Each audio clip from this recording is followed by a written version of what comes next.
few moments later.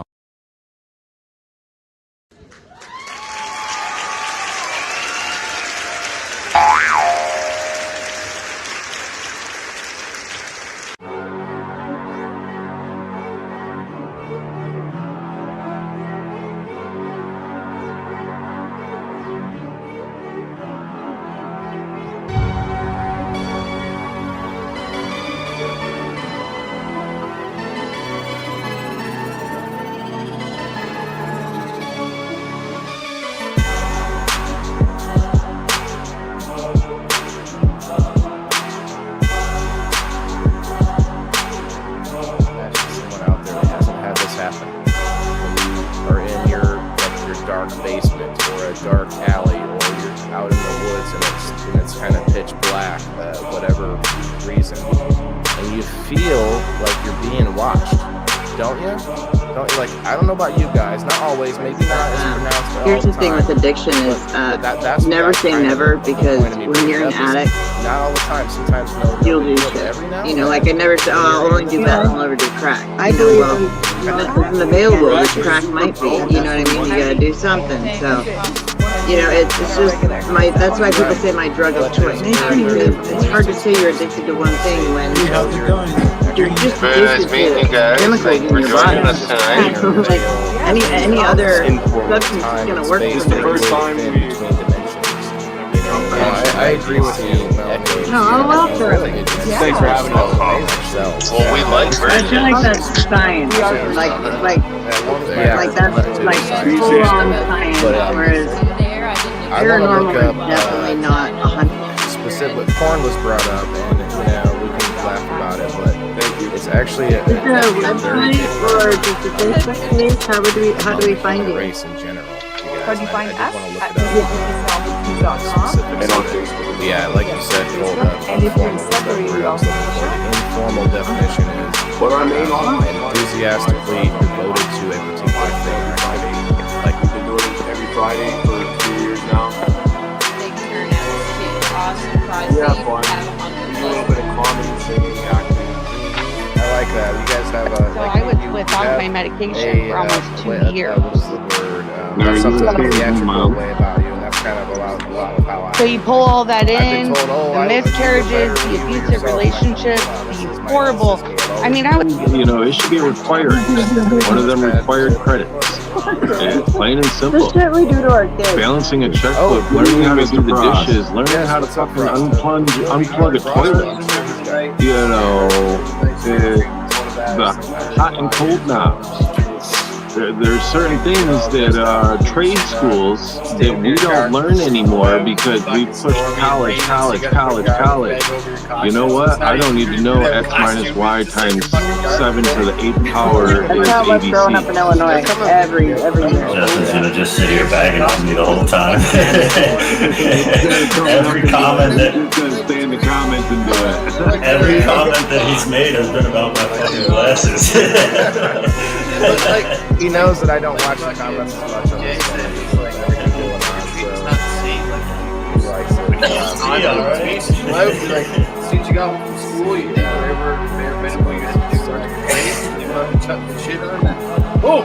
And then you're out so late, it was dark out. The attitude approach to healthcare rather than a particular substance. Yeah, I like them. I enjoy it with medicine. I'm really into mental health. We take the leave bag, the big yard leave bag. I only have one of them. And just go, yeah. You know what they have now? You know what they have now, guys? Okay, two things. They have trick-or-treating.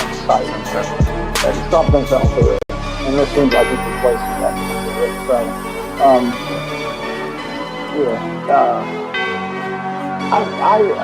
I went off, like, they tell you, after going through recovery, I'm unactive now.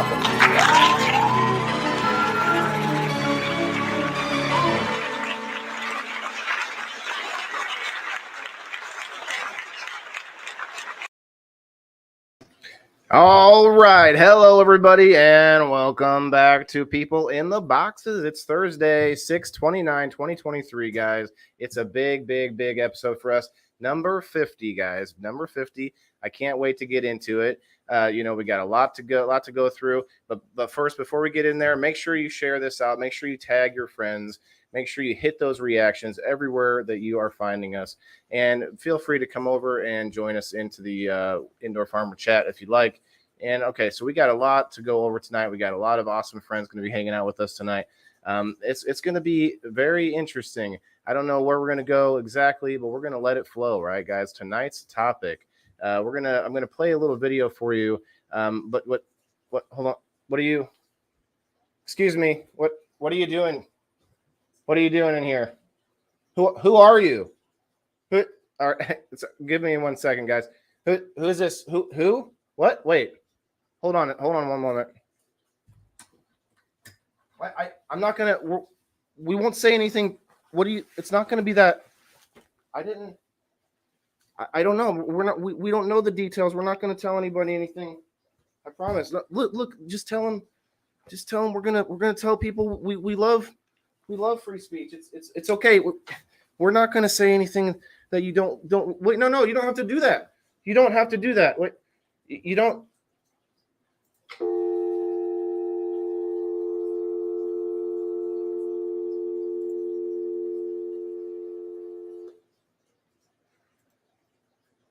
Hello, everyone.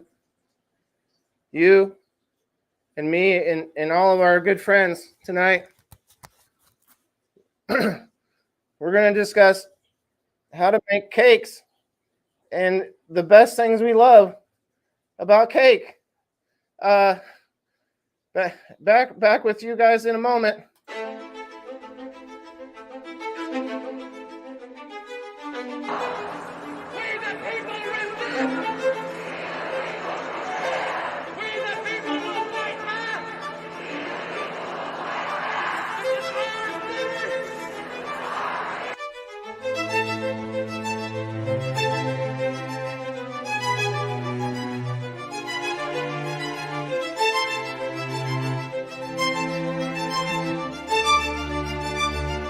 I believe that this nation should commit itself to achieving the goal before this decade is out of landing a man on the moon and returning him safely to the earth. Portland, I mean no disrespect, but you've gotten crazy with the stuff that you do. I mean no disrespect, you guys have no idea because you're in a bubble and we all sit out here looking in, and we will no longer do that. We will no longer just sit outside looking in. We will no longer call Portland a lost cause. We will call no city or no state on the West Coast a lost cause anymore.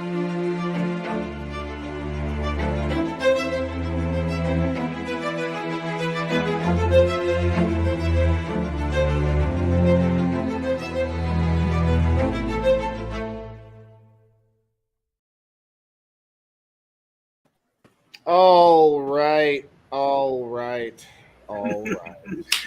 Awesome, man. We have made it. Hell yeah. Thursday, episode 50, you guys. Episode 50. We are here. Going, everybody. Cheers, guys. Good evening.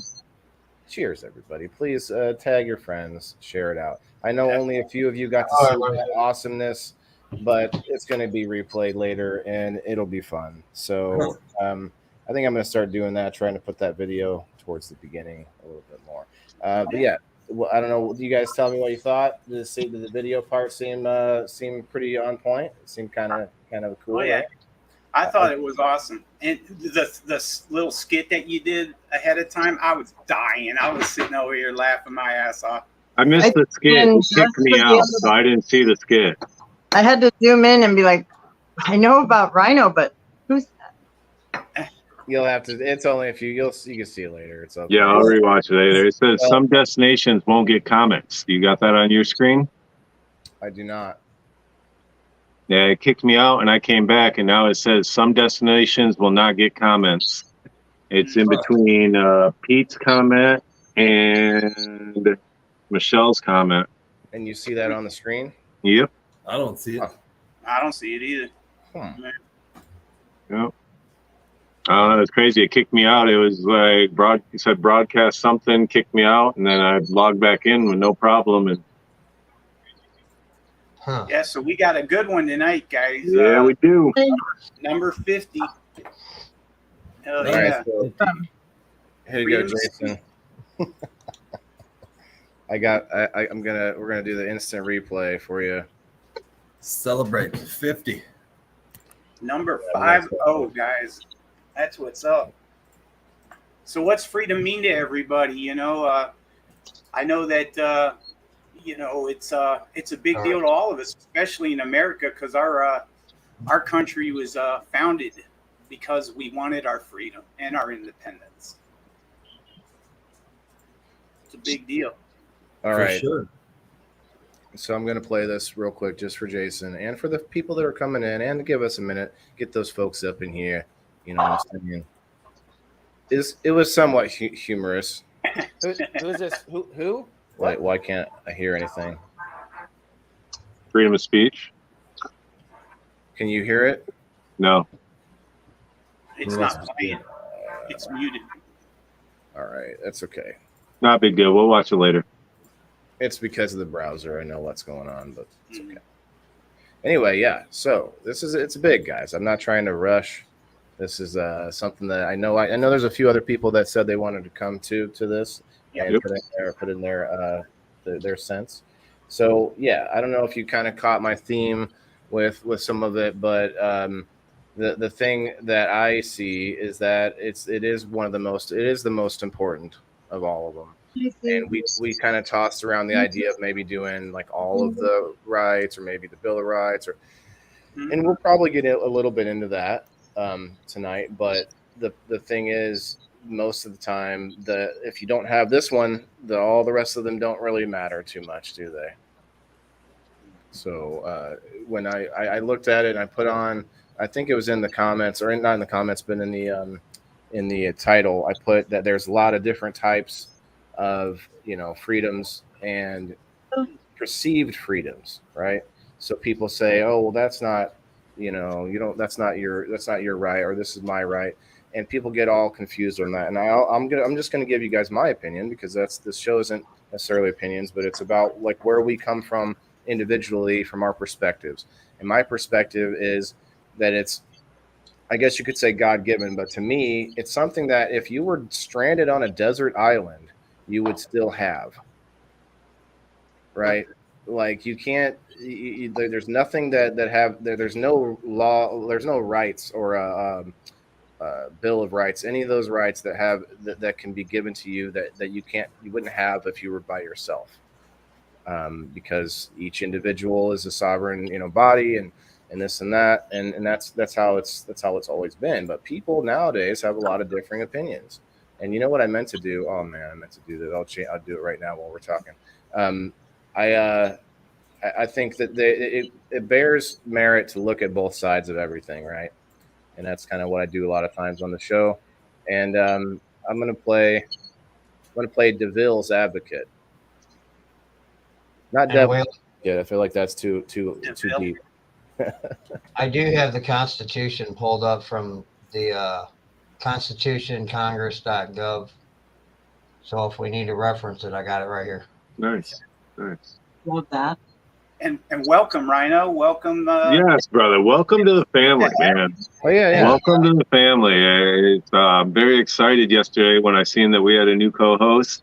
I don't know much about you, brother. I haven't seen you around, because of personal stuff that I've been dealing with and everything. But I am very excited to welcome you to the people in the boxes, and I look forward to being able to pick your brain and hear your experiences and all of that. I'm excited. Awesome. Yeah, sorry, Thanks. I kind of glazed over that. Yeah, Waylon and I were talking, and we thought that you were perfect, man. I get along with you great, Waylon. I mean, you're doing great things in your groups and everything else. So, it's an honor to have you, brother. Hi, Keisha. Awesome. As we get into this, guys, I'm going to change the way that I do the links. If anybody wants the link, definitely comment and say that you want the link. I'm not just going to throw it out there because I also want you to think about when you guys decide to click that link. I hope that you have something to bring to the table, something to contribute, and especially tonight, since I feel like we may end up getting a full boat here. We're at 14 right now, guys. Keep bringing them in, get them in here, because we all have a stake in this. We all think about it, not so much free speech, but think about all the restrictions, all of the censorship that we have to go through, the self-censoring, on all those types of things. Now, sometimes, and I'm like I said, I'm the devil's advocate tonight. I want to push back a little bit on that, because some of the censoring that we have to do is because we're doing things that may not be necessarily kosher, right? Like the waffles and things like that, right? And people kind of get upset. Oh, darn it, they're restricting me again. It's like, well, sometimes it's not necessarily a free speech thing, but more of like a legality thing. And we just don't, we don't always want to think of it that way. Colin, what's up, brother? Joe's got no freedom of speech. He's married. Well, that's what, there's a couple of things that me and a few people were talking about it when we were talking about free speech. We don't have free speech to our parents as children. We got to be careful what we say, or we're going to be knocked into next year. Well, not anymore, but as our generation and the generations that have come before us, and maybe one or two after us, we got the shit knocked out of us if we talk back to our parents. There wasn't no freedom of speech. I was standing in a grocery store today and heard a little girl that could not have been older than 7 years old. I don't give a damn what you say. You're still going to fucking buy it, or dad's gonna. Wow. What? You've got freedom of more than just speech. No. And guess what? That mom said, honey, I'm sorry. Yeah, I'll go grab it right now.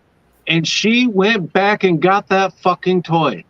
I would have went and bought the last one on purpose. If we would have said that to our parents, to an elder, to anybody, our teeth would have been knocked down our throat. It's so there's a couple things that I want to touch on. Touching on the way we've talked to parents, the way we talk to elders with freedom of speech, and then again, where is that fine line between bullying and freedom of speech? Because I can say certain things on my opinion, but it turns into bullying very easily. So should I have freedom of speech when I'm bullying and knocking somebody down and telling them they're this, and this? So there's a good line there. So there's a lot of topics that we can reach tonight and branch off of, and very interested in. So. Hi, Jimmy. Hey guys. Hey Jimmy. Hey Jimmy. Hey Jimmy. And how far freedom of speech has come since it started. Each decade, it's become a little bit more different. Certain states, it's illegal to swear in front of women and children. From a woman's point, it's come far. Right. There was a point we weren't allowed to open our mouth. Right. And like you said, it's still a law in Michigan. You can't swear around a female. It's still a law that females have to ask their husbands to get their hair cut, though. That's crazy. Some of these laws have not caught up to us. And that's, I think, Waylon, we were talking about that a couple of days ago, is our Constitution was written for a different world. Right. Our Bill of Rights was wrote for a different world. No way. You don't think so? I disagree completely. You don't think our world has changed enough to where it might need to be rewrote, or some things need to be added or taken away? I think maybe you got to reread the Bill of Rights. Do you know what the Bill of Rights is? Yeah. Actually? Yeah, I understand it all and everything, but I think that our world has changed so much in that small amount of time since it's been wrote that there should be certain things changed. That's just my opinion. Same with laws. Some of our laws were made for a different world. They were truly made for a different world. And I think we should think about that nowadays. We should adjust them laws. We shouldn't have to deal with certain things. No, Sivo, you saying no, you totally disagree. Like, what do you feel on it? Everybody has their own opinion. Mm-hmm. Oh yeah, that's fine. I'm just, 100%. I just disagree. That's all. But no, our Bill of Rights were made. Do you guys even know where the Bill of Rights comes from? Yeah, it's the first 10 amendments to the Constitution. and it was ratified, I believe, in like 1787. Right, or but where Thomas Jefferson got the idea for the Bill of Rights? Well, I don't know. I don't know where they From got the the Iroquois idea. Confederation tribal laws. Really? Okay. Yeah. Okay, that makes sense. That's interesting, though. Yeah, our Bill of Rights, if you read them, they stand true today for every basic rights for every American. It's just the basic layout, and it's a guide. I agree with you if you mean that we should maybe add different amendments, in order to protect more freedoms. Now that I get, definitely, but I don't think that we should change our Constitution or our. Yeah, no, I wasn't saying change it by all means. I think it should be adjusted. Adjusted should be the proper word. Let's adjust it, and let's adjust the laws to the world we live in now. Because the world that we live in now is not the world that anybody on this screen lived in when they were a child. None of us. Absolutely. And and it was based on the idea of life, liberty, and pursuit of happiness. And that's freedom were across the board, in my opinion, protecting us from the government. And allowing us these certain allowed freedoms so we could live our lives comfortable with life, liberty, and pursuit of happiness. And you guys ever heard of the Federalist Papers? Yes. Mm-hmm. Yep. That's how the Constitution was originally supposed to be set up. Take a read on that. Mm-hmm. Yeah, the Federalist Papers is a book, I believe, right? Well, they put it into just about a book. Yeah. Yeah, there's a lot of stuff that the founders talked about that they took a little bit of information from all over that stuff. They tried to find stuff, take parts of things that worked, parts of democracy, parts of a republic, parts of all these things. And freedom of speech was the key thing that was able to hold it all together, because if you cannot criticize your own government, then there's no freedom at all. Now we can argue for sure that it's been eroded to a huge extent, but there are still places where we can go and say stuff. It's not quite the Gestapo just yet. So what do you guys think? Is there a direct correlation between freedom and security? Because the more freedoms we have, the less security we have. The less freedoms we have, the more security that you have. Security as in safety and living in a bubble where there's no viruses, no fist fights, no nothing. Fists are banned. Like you're no longer allowed to put your hand in a fist. Well, a lot of people would say that there's a fine line between that, but actually I think it's a big giant gray line that the government's come up with, and maybe misconstrued. So it's hard, that area right there. What's freedom and what's bullying? What's at what point is freedom hurting other people, and is that okay? Well, do I think that we have a freedom of speech to an extent to where I can go outside and say something and I'm not going to get shot in the head by a police officer? To a certain extent. Are there other countries that where if they speak against the government, they're instantly beheaded? Yes. So we do have a certain freedom of speech still. But where does it have that gray line of bullying and rights and that? Right. And I can't run into a crowded theater and yell fire. That's that's something that's causing harm. Like that's externalities, yeah. But no, actually, Rhino, you can run into a theater and yell fire. But you have to deal with the repercussions of it. No, when there's a fire. When there's a fire. You better run in there when there's a fire. Kim, what's up? Hey, that's Kim. where we still do have free will, so it's hard. I think it has eroded over time because of like anything, and I brought this up before. Every single organization I've ever seen put together by man, no matter what it is, no matter what, every movement you can name a movement, and I'll tell you how it's become overbloated, overpowerful, and become corrupted.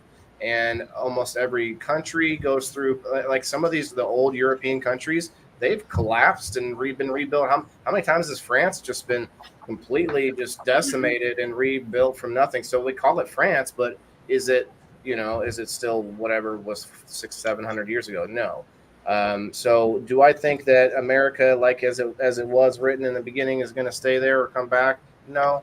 We're gonna change. Things will change. Hopefully, we can keep certain things that made sense, like freedom of speech.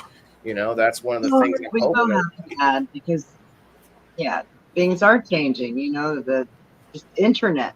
I mean, our world is changing. We will have to add some things, but definitely not take away what we have. Do you guys think the internet is going to create a world where the corporations own or run the world, like Facebook right now? Whether you're in Canada or not, they can give you restrictions for using cannabis on screen. Oh, 100%. We're dealing with TikTok kickbacks right now. See, we don't have speech on Facebook. They fucking control all of that. Yep. Right. The TikTok kickback from the election and the emails and all of that was covered up last week. It was just released last week that TikTok came out and said the government approached them to cover up and block these profiles that was saying all of this stuff. Told them that's censorship. Just because of the COVID, of the Biden emails, the Trump emails, this and that. The government went to a social media platform and forced them to cover it up. That's censorship. That's not freedom of speech. And this was just released last week. You can look it up. This was proven. Did you hear about the interview with Mark Zuckerberg on Lex Friedman's podcast? So he basically admits that they censor information and they don't even know whether it's true or false. Yep. He says misinformation is tricky. Sometimes it can be maybe not necessarily false, but yet this and that. And he basically admits that they censor stuff they have no idea. That's where the hide feature was supposed to come in. They weren't supposed to block this stuff so where you couldn't see it. For a couple of updates, and it's there. It's still there once in a while. You have to press on a comment or press on a post because it says hidden because of this information or this information cannot be proven, or this information may be harmful to whatever. That we can still see the information. We choose whether or not to press that button and look at it. We did not choose not to read any of that information because they covered it all up and took people's profiles off, took people's accounts off. That is government censorship. That's not freedom of speech. And they're getting about it. They're going about it like a roundabout way by just asking the social media platforms to do this, knowing that now what was the argument with Twitter? That Twitter is the the town square, the place where social discourse can happen now, and so you can't come in as the government and go, oh yeah, well we need you to take some people out of the public square. That's just not kosher. Well, we're finding out that they did that a lot before Elon took over. Some people speculate he bought it in order to expose these free speech issues. But then you see him actually take measures to hurt free speech in different ways too. Although you could argue in that case that maybe he did certain things in order to. There's like 3D chess involved with some of that stuff, right? As far as who he like if he wants anyone at all, like for instance, I forget the country just recently. It was a fairly extreme company or country that said something about if Twitter doesn't ban some certain person that they will block Twitter from their country. Well, Elon in his head is thinking, well, if I don't ban this one person, there's millions of people that will lose their ability to speak freely. So he's trying to make these moves. Now, whether you can agree or disagree with the move, but I could see it being difficult for sure if you want to try and promote free speech. But I don't think he's an absolutist at all. I don't think anyone is. I think we want free speech for the ideas. Most people want free speech for the ideas they like. But the problem is free speech is for the ideas that you don't like. Yep. Right. Well, that's where positive criticism and negative criticism comes in alike. You need positive feedback, you need negative feedback. So Yeah, you can't accept everything that people say either. You know, everyone has a right to say whatever they want, but I also have a right to tell you that I think it's crap too if I want to. And exactly. You If we know, can get a One of Canadian, the biggest problems we got today is, we've lost a sense of community and communication. There used to be a saying, it takes a community to raise a child. You don't see that anymore. And also the sense of rules. People, I know rules suck at some things, but sometimes you have to have rules in order to have order. And being the Constitution being one of the biggest rule books or whatever, people see that and they think it's so old they don't want to look at it or listen to it. Sure, some of it might need to be added to. I agree, but if we go back to the basic, and maybe add to it a little bit, then it should go back to where it works the way it was originally supposed to, in my opinion. But our lawmakers are making changes on the daily. Well, when they're there. Yeah, they just stack on top of it. And have you heard about some of the stories of what happens in session? Like you said, there's very few that'll be there. There'll be somebody up at the front like yay or nay, and everyone's like waiting for their lunch or whatever. They're like yay, nay. Like they don't even, like they literally don't even care. Like everything's been written out like a playbook for them, and for most of them, and they're like drones. And that's my opinion, but I'm sticking to that one. Got a Canadian opinion here. That's what I want to hear. I want to hear some national opinions. Right. So it says the government of Canada has enacted a new law called Bill C-18, the Online News Act, requiring two companies to pay for simply showing links to news. Something like let me go back a second. Requiring two companies to pay. Okay.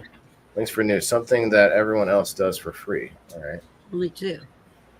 Unprecedented decision to put a price on links, so-called link tax. Oh, wow. Taxing the digital world. There we go. Creates uncertainty for our products and exposes us to uncapped financial liability simply for facilitating Canadians' access to news from Canadian publishers. We have been saying for over a year this is the wrong approach. Yeah, I could totally see that. All right, Leaf Cycle. Yeah, we're going to have Leaf Cycle up here in a minute too. By request. He's like, I want to get in on this one. But yeah, I think with that in Canada, you think, well, how much money do you get per link, right? Well, here's Kim to talk about it. It's like you must get something out of each link in order for it to make sense. Otherwise, they're just costing you money, period. Well, let's hear from Kim, though. Hello, Kim. Hi, guys. How you doing? So Canada just passed a bill. It's called Bill C-18, okay? It's been in the House of Commons for a while. It passed today. So it is going to become law. And I put the quote up there, and this is from Google, the Google Canada blog that they have. And it says, Bill C-18 has become law and remains unworkable. So the government of Canada has enacted a new bill, C-18, and it's the Online News Act. So basically, Google, any of these media companies now have to pay a fee in order to post links to Canadian news. Wow. So that means they're not going to pay the fee, which is basically effectively going to eliminate news from Canadian news streams. It's going to censor all of it. It'll censor everything for you guys. Yeah. Yeah. Wow. So we become China. People have to share news. That is insane. See, when you hear about things like this in other countries, it sure makes you respect your Constitution and your Bill of Rights in this country. Well, we have that. We have that as well. We have a Constitution. We have a Bill of Rights. We're entitled to all of this stuff. People were fighting it. We just have that corrupt of a government right now where they simply don't give a fuck. They did it anyway. It just opened up another revenue stream for a lot of these companies, these news outlets. A whole new revenue stream. You'll have to pay for a subscription in order to even see the news. Yeah. What's on your face, Jimmy? You got something there on your... It was my hand. No, it's something white. You got booger? So we were talking about a little bit. Issue. We jumped off. Yep. So Facebook is, of course, censoring and all of that. y'all remember MySpace? There wasn't much censoring. You were able to play music. You were able to basically say what you want when you want in these chat rooms and all of that stuff. There was a lot that has changed from MySpace to Facebook and Instagram. You know, was there less censoring then? Because I can't remember the guy's name. Was it John that did MySpace? I can't remember the guy's name that created MySpace. That was a long time ago. I don't remember. Not But yeah, there involved was. in the government as much as Zuckerberg is. Oh, there was way less censoring then, because I don't think we knew that there was any sort of a need for it. It was a brand new space. People were just speaking their mind and free will and all of that. And as time goes on, there's more and more of these. A lot of the censoring isn't even done by people; it's done by bots. So as time goes on and technology advances, they don't even need people to censor anything. They have programs that go in there and they pick out words and phrases and tones of voice even are being monitored. That's why it doesn't words. make sense sometimes. That's why sometimes there you'll see like things like this makes zero sense. Why they would this? It's just because it happens. Right, Becca. It's a bot. Boxes, yeah, there's a bot that catches It's a bot. Yeah. Well, one thing and they too- got it wrong. Oh, you're killing me. They get slapped for violence. Right. Yeah. You know, that'll Well, get you in a heartbeat. What about 2 years ago or a year and a half ago when all of a sudden we're censoring Christmas songs now? Yeah, But the Baby, number it's cold one outside. The Baby, it's number cold one outside. It was song bad. in the world is WAP, Wet Ass Pussy. But we are censoring Baby, It's Cold Outside. We're censoring kids' cartoons because one of the animals, you know, curled up next to another animal. And Jemima, a company that had a But these songs, these TV shows, why aren't them? Why is that okay? Yeah. Why are we censoring this from 50, 60, 70 years ago? Yeah. But we're not censoring the stuff that really is vulgar. No, don't ask why is it okay. Ask why does it make any sense. It don't. The only sense it makes is that there are rules. There's several different sets of rules, but one of them is rules for radicals. There are other different books you could read. You know, Orwell's 1984. But the only sense it makes is that there are all these ways that you can change a society, and some of those ways involve destroying its history, or at least subverting its history, trying to change or make words not make sense anymore. That's where the freedom of speech comes in. Take away words, make you have wrong think or double think. If anyone's ever read Orwell's 1984, it's insane. Where like all these words are gone, but like all these words like sort of take over for other multiple meanings and stuff like that. Like I remember this was probably 10 years ago. I believe Seattle banned the phrase "brown bag it." You can't, like, if you're going to make your lunch a to-go lunch or whatever what we call sack lunch, you couldn't say brown bag it anymore. Like all sorts of little things, and it's not because there's no black crayon in a box of crayons anymore. What? I didn't know that. It doesn't exist. Now they're called things like midnight. And if you because you cannot have a black crayon. Well, all of us are old enough, and if we remember the crayon when we were in school, it wasn't called black written on there. That was not the word that was on the crayon. It was the N word that was written on the crayon. And that got changed. That got changed in 1980, 87 or 88, something like that. N-I-E-R-E. I don't think so. Yeah. I have never heard of that in my life. Oh yeah. You're not old enough then. I remember it. I remember it. Yeah. Absolutely. It was 100%. I swear on it. Absolutely. The crayon has it on there, and they changed it. Crayola. I thought it's That got changed in the 70s, I Was think. it 70s? I don't remember when exactly it was, but it happened. It was there. N-I-E-R-E. Yeah, let's look that up, man, because I tell you, that sounds crazy to me. That would have been, man. But back then it was normal. Yeah. But that's just it. At that given time, That was a normal word. That was used in everyday fucking language everywhere. But things were changing at that point. Yes, they were. Yeah, Yes, everything they were. changed in the 70s, but in the 60s and the early 70s, yes, you are absolutely right. That is the color of the crayon black. It was the N word. But it did change in the early 70s when things were starting to come to light that was derogatory and this and that. But it was the times we were living in that was acceptable. I mean, many states still had slaves.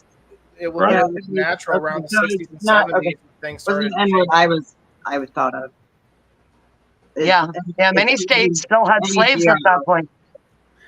And you know, we got so many changes that happens, and it's the extreme changes that freaks everybody out. You know, and there's some ridiculous changes too.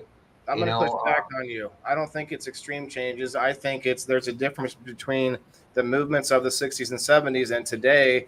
Those were more natural. Those were a bubble that sort of boiled to the surface in society.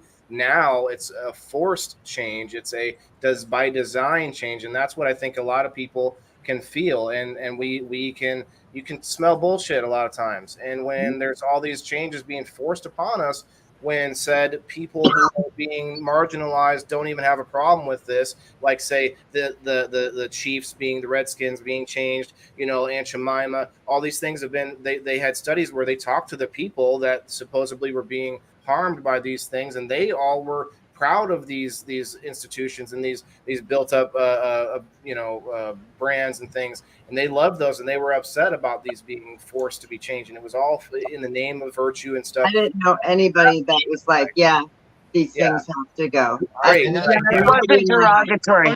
Aunt Jemima and Uncle Ben's, that was just ridiculous. That was the whole thing is over the top. The Paw Patrol dog that was brown and top. That was ridiculous. Being called Redskins. Yep. Sorry, Jimmy. Wow, And that's what I meant. I mean, as a Native person, I don't object to being called a Redskin. I mean, I don't. Neither do I. I'm proud of it. I don't object to it. I mean, I have friends of mine that are sort of the mind where it's over the top, but I find that's more of the younger people that seem to be grabbing hold of the reins of this kind of thing, more so over experienced people that have lived through some shit over the years, right? I just want equal rights. I don't want to be treated any differently than anybody else. And that's it. I don't want special fucking treatment. Right. And I don't want like everything in the world to have to change. If you've got a sports group called the Redskins, what the hell do I care? You want to wave a tomahawk as your symbol? What the hell do I care? I don't care. I'm Indian. I'm Native.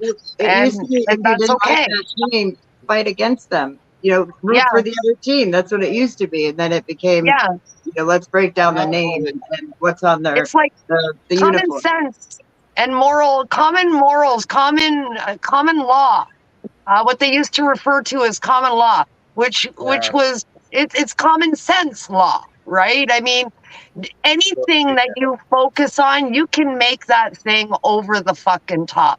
You can come up with reasons and aspects that nobody else would even think of, and you can make it sound reasonable to apply those things to that subject. Doesn't mean it is reasonable.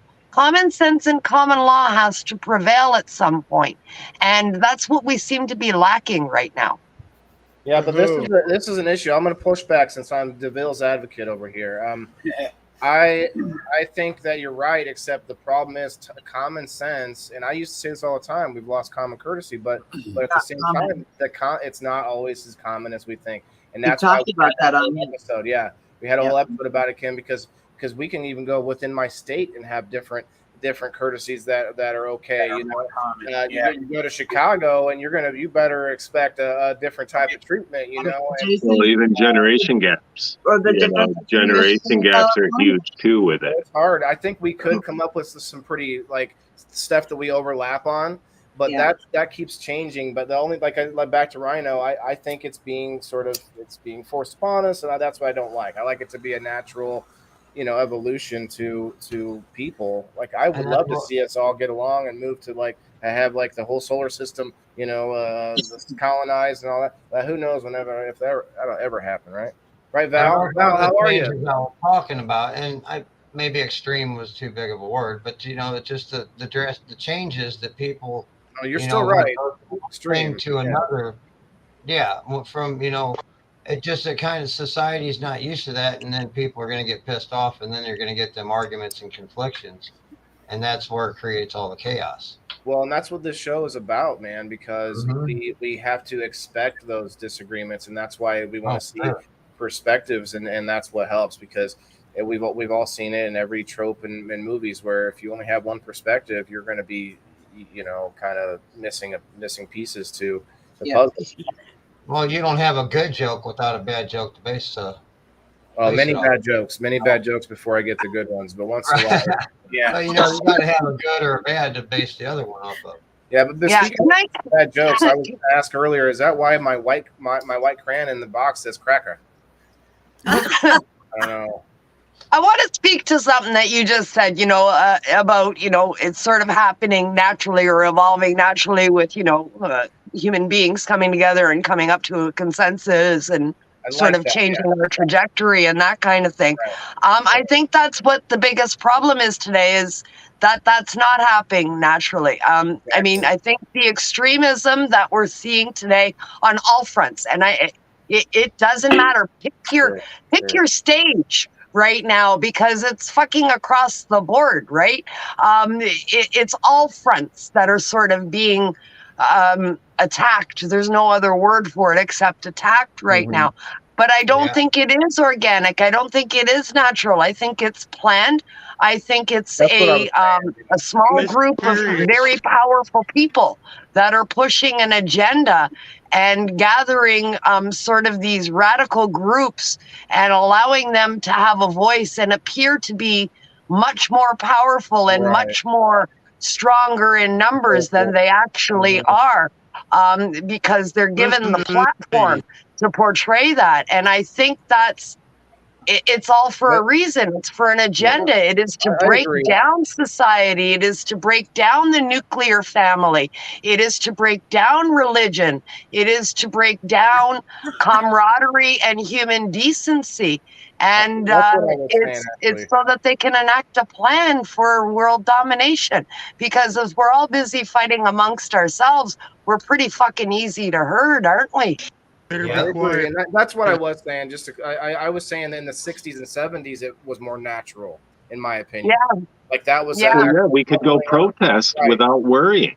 Exactly. We could protest and have no problems. Now we have to protest online. We can't go out in public and protest anymore, because God forbid we look at somebody wrong and we're going to get our ass beat by a cop.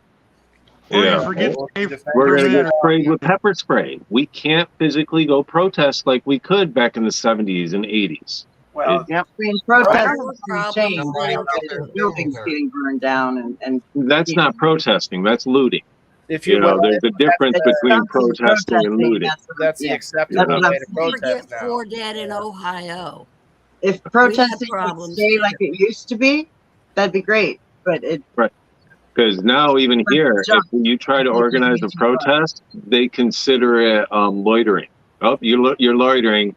No, we're here having a protest. We're not loitering. For the silent laugh. So they up for loitering, and they come around looking for their permit money. Yep. Yeah, I think the most successful protests that we've had, sort of in the last, I'd say, couple of decades at least, was the truckers' convoy protest that they held in Ottawa. Yeah. I mean but they were smart. They had a core group of organizers, and then they made sort of, sub-captains all over the place. Every block had a person that was in charge, and then that block person in charge had a whole bunch of other people that were off doing everything that needed to be done. But they had people on watch everywhere. Every couple of feet, there was somebody working for that protest. and they were watching for Antifa. They were watching for the people that are planted in these protests to cause panic and fight and disarray and get people geared up and start the looting and doing all of these. These are all planted people. I mean, that's what everybody needs to wrap their head around. Whenever there's anarchy at a protest, the anarchists were planted there. They were put there for that specific purpose, to disrupt that protest and give it a bad name. I think with protesting today, we got to be smarter. We have to do what the truckers did and have people on watch. And as soon as you see somebody, you surround them with everybody with their camera on and you call their ass out. And the cameras are rolling from 10, 15, 25 people are surrounding this person saying, we know who you are. We know what you're about to do, and we're going to watch you do it. We're going to show the world that it was you. You know what? They leave. Right? I mean, we've got to fight back, but we've got to do it smart. That's right. Hold on, Kim. DeVille's advocate over here says, I've seen natural piles of bricks all over the place. I got one right outside right now. I don't know why it's there. It's just there.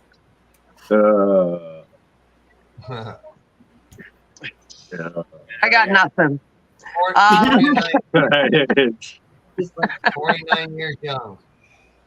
Well, I mean, a lot of obvious, but then there's the subtle, right? The subtle where you got to keep your eyes peeled, man. They get us to self-censor in a lot of ways by, oh, you're not going to get seen as much if you do this. Oh, well, if you talk in this way, you're probably not going to. Oh, maybe you'll get a restriction even. Oh, or even a ban. You know. Yeah, I mean, we can't stop protesting even if they don't want us to protest.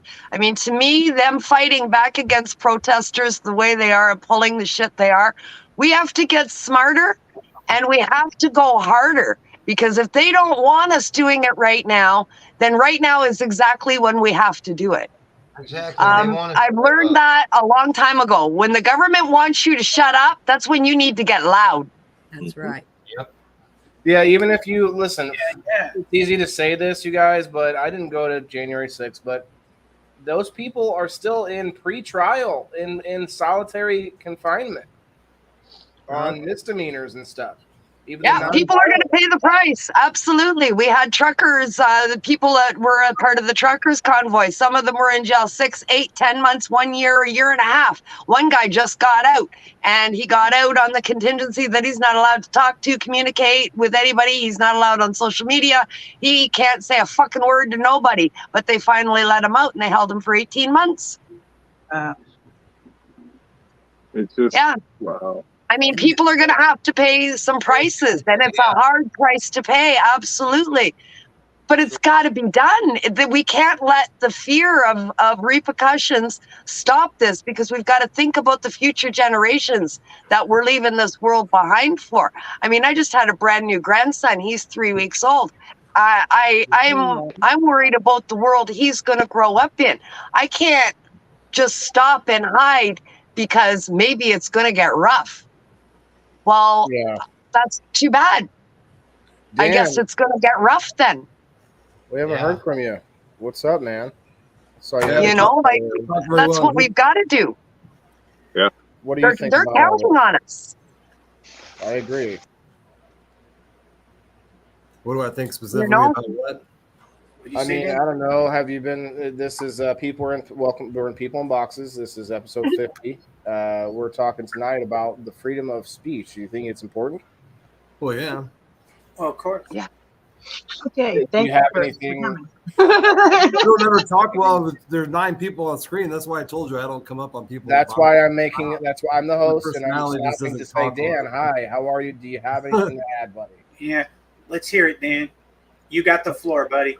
Yeah, I think it is important. We live in a country where I feel like my freedom of speech has never been taken away from me, but I'm not go to a protest or anything, but it's never affected my life as it has in other countries, for sure. So you live by the thought that you're okay until they come to your door. Well, I understand that there's things that people who live in who are restricted on what they can say, and I understand like you're talking about like Facebook restricts and the news media restricts and stuff, but yeah, but by the behest of the government. I mean, they literally found that recently with like they put all the paper, the Twitter files they called it, like literal like collusion between the government and your social media. So that is a direct, it's illegal. I mean, they're doing it. It's done. Yeah. It's there. Yeah, and I'm getting censored too. I mean, I can't share to groups over stupid things. Well, then you freedom of speech has been affected. But I do understand it is a private company, but I wish they would tell you what the hell you did wrong. That's the one thing I dislike about it is they say you violate the community standards, but they don't like tell you how you did it. Well, here's the problem with these social media companies, and this one that we're on is a big one. The laws in America, at least, and I don't know the exact words. I forget the bill name. I used to know it, but it's written in a way where they get to be treated as if they're just a platform. They're not a publisher. They can't be sued for what's said on their platforms. But then they turn around and they get benefits for being a private company and all this and that. But they get treated as if they're a phone company or something, like a common thing for everyone. Yeah, the common square, or the town square. And that's the thing. You can't have your cake and eat it too. Like if you want to be counted as the town square, then you shouldn't be able to, like you said, censor without any given reason at all. That's not a town square. If you want to be a private company, fine, but then you better let them be opened up to being lawsuits and all of that. But they're being protected by that.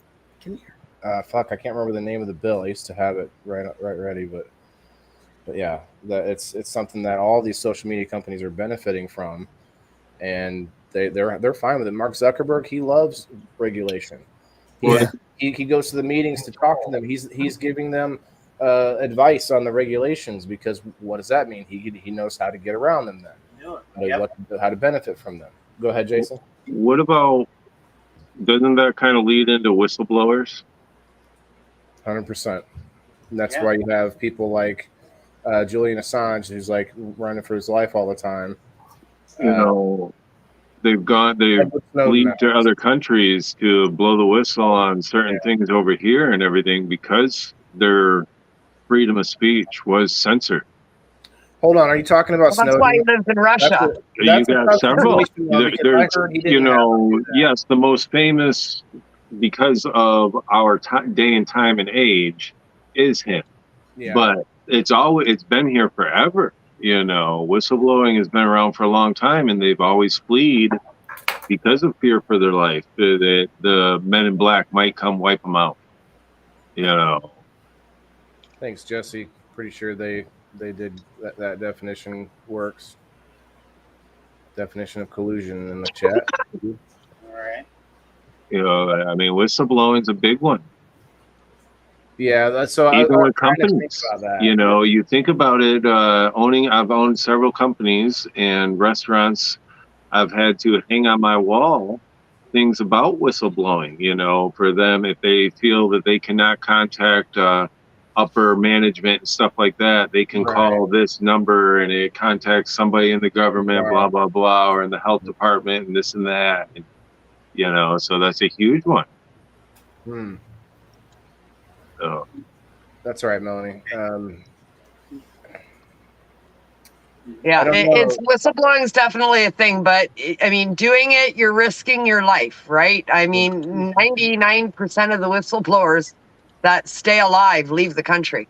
Yeah. Well, you can also risk other people's lives. Some of these whistleblowers have been known to release, say, undercover agents' names, or set something like agents overseas.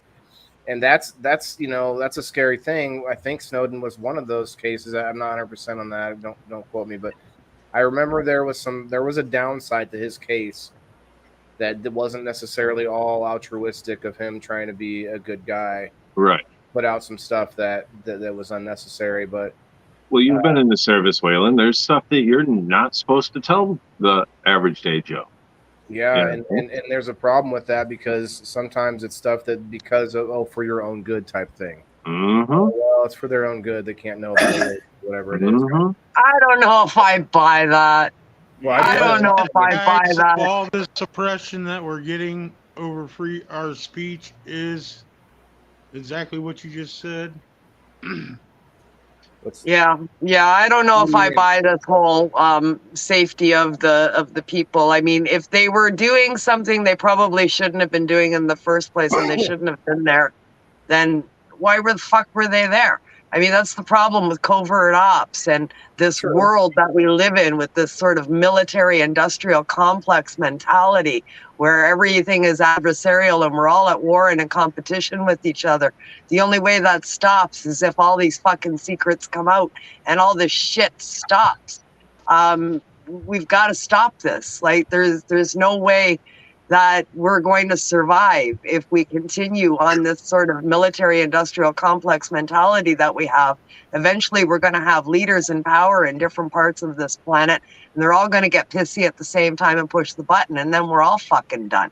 Yeah. Like, I mean, it's the military has got too big on this planet as far as I'm concerned, and they're in control of a lot of this shit. And if the powers that be that we all know are out there that are sort of pushing the agenda for world domination right now have control of that military industrial complex, then we are fucked. We the people are controlled by our governments. What did you say, Rhino? Sorry. I said we the people are controlled by our governments. Yes. The people are controlled by money. I'm a big fan of and our money is ran by our government, and our government knows that, plain and simple. Yeah, but our money is already being it's being eroded as we speak.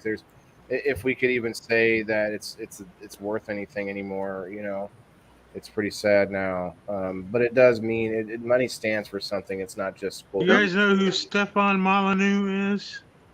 What's up, Leaf Cycle? What's up, Leaf Cycle? I know the name. Isn't he a reporter? Or is he on the? Well, he's like one of the biggest philosophers. Like he's got like the biggest philosophy type podcast on the internet. A French guy, yeah. No. Jordan Peterson, like him. The DOJ did put laws in place to protect whistleblowers, but that's a joke. I mean, Julian Assange is a perfect example. I mean, if he stepped foot out of Russia, he'd be in prison. And that's Edward Snowden. I think I mixed up his name. Oh, my bad. Yeah. But the reason I brought him up, he's got a couple of cool videos. One's called The History of Your Enslavement, and then the other one is called The Handbook of the New Tax Farmer.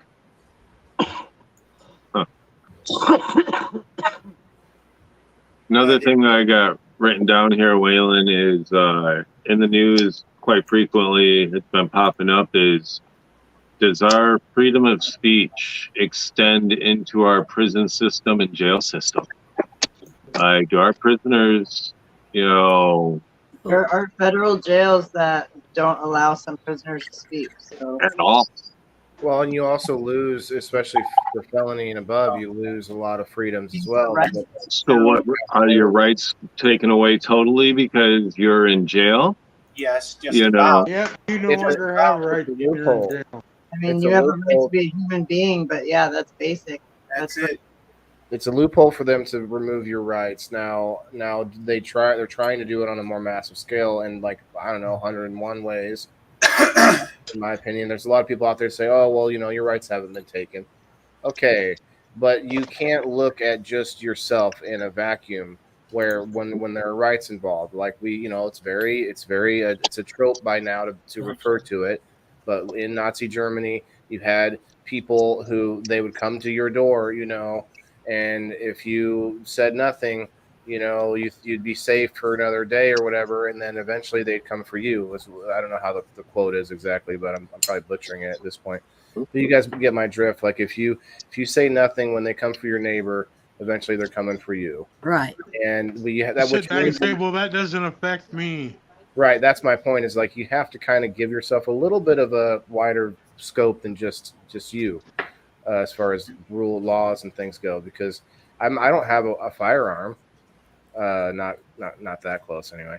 But that's the thing, is like I don't have to worry about it because I have other measures, And it's like you have to worry about people with all sorts of firearms out there nowadays, because there's certain ones they say are scary. And so I look into all that. I pay a little bit of attention to stuff, even if I'm not directly affected, Leaf cycle in the house. It's funny you bring that up, Waylon. I just got my conceal and carry license, and I just got my FOID card. And in Illinois, if anybody doesn't know, you have to have a firearms identification card. Yep. And if you have if you're a felony or have a felony, they take that away. I lost mine for 20 years, and it took me about 8 of those 20 to get it back. Just fighting through appeals and stuff like that. And that's one of our Bill of Rights, right to bear arms, and I understand if you have the felony, you go to jail and you're on probation or whatever, that you lose them rights. As a criminal, I can see that at that time, but I did the probation. I paid back all the restitution. It wasn't violent, nothing like that. And even if you go to prison, when you get out, you should be able to, depending on the crime, and I see there's some that you don't, but with the firearms, but you should be able to get those rights back immediately upon completing your sentence, whatever that sentence may be. But I did. It took me 20 years, and it took me forever to get my license back. The license is a little different, but that concealing or that FOID card, able to have a firearm, that I lost it forever. I'm grateful I got it now. Didn't they take your right to vote as well as a felon? Yeah. Well, when you're in jail, you can't vote, right? You guys are different down there than we're here in Canada. We can still Only when vote you're when we're in locked jail. up, you can't vote, but as soon as you get out, a felon can vote. You can vote. Yeah. Waylon, your quote that you were trying to remember there, that thing, that was Pastor Martin Niemöller. I looked it up for you because I know the quote, and I have used this quote many times as well. And so the quote goes from Pastor Martin Niemöller, first they came for the socialist, and I did not speak out because I was not a socialist. Then they came for the trade unionists. I did not speak out because I was not a trade unionist. Then they came for the Jews. I did not speak out because I was not a Jew. Then they came for me, and there was no one left to speak up for me. Yes. So much better than the way I put it. And I was too lazy, but yes, thank you. But we got the yeah. We have to work together or we're going to die alone. That's just it, right? If we don't stand up, even if it's not us, even if it doesn't involve us, if it's right, it's right. If it's wrong, it's wrong. And we all need to come together and take a stand on what's wrong, even if it doesn't affect us. Because the next time something will affect you, and you're going to want those people to stand up with you as well. I agree.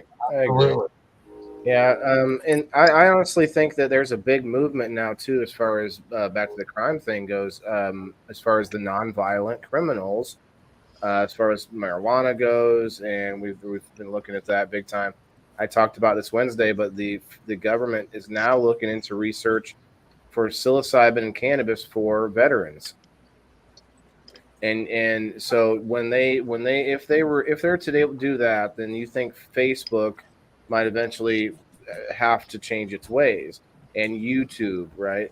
And we'll see what happens. But I feel like there'll be there's a stigma within those companies already, where it's like, oh no, that's a no or whatever. I think so. There's only a stigma because it's not legal in the U.S. The U.S. is a very powerful nation, right? And what they dictate to these companies is law across the board for everybody. So I think as soon as the U.S. changes its stand, then we'll see a domino effect across the planet. I hope that is going to change their stand on this kind of things, So I think that's what everybody's waiting for, is for the U.S. to take a stand here. Well, if you didn't hear it, though, that's good news that they're trying to pass this bill now. There's some states that are trying to.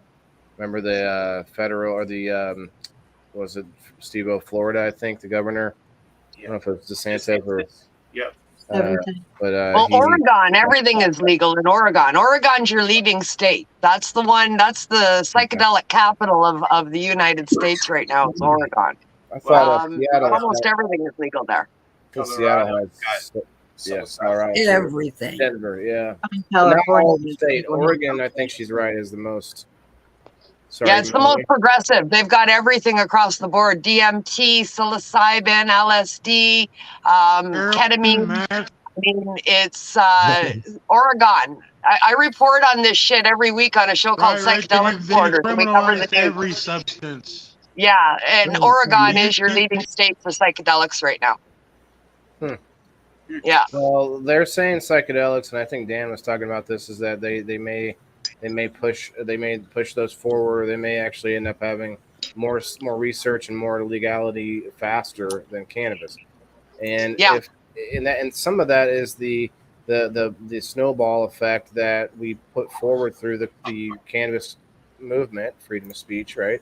And then we sort of had the groundwork laid for the psilocybin to sort of ride along its back, right? Cannabis built the road that psilocybin is riding on, man. It's a nice paved road, you know. The cannabis consumers and cannabis patients worked hard digging up that ground and laying down that pavement. And now it's a nice smooth road for psychedelics, right?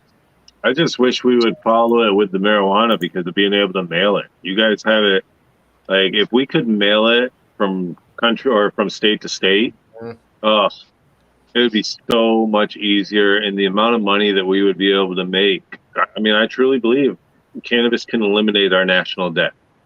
I truly believe it could eliminate our national that's debt. Big words. In 100 years, maybe it would take, but still. Maybe. Well, no, I don't think so. All depends on how they do it. If they do it the way cannabis did it, you're fucked.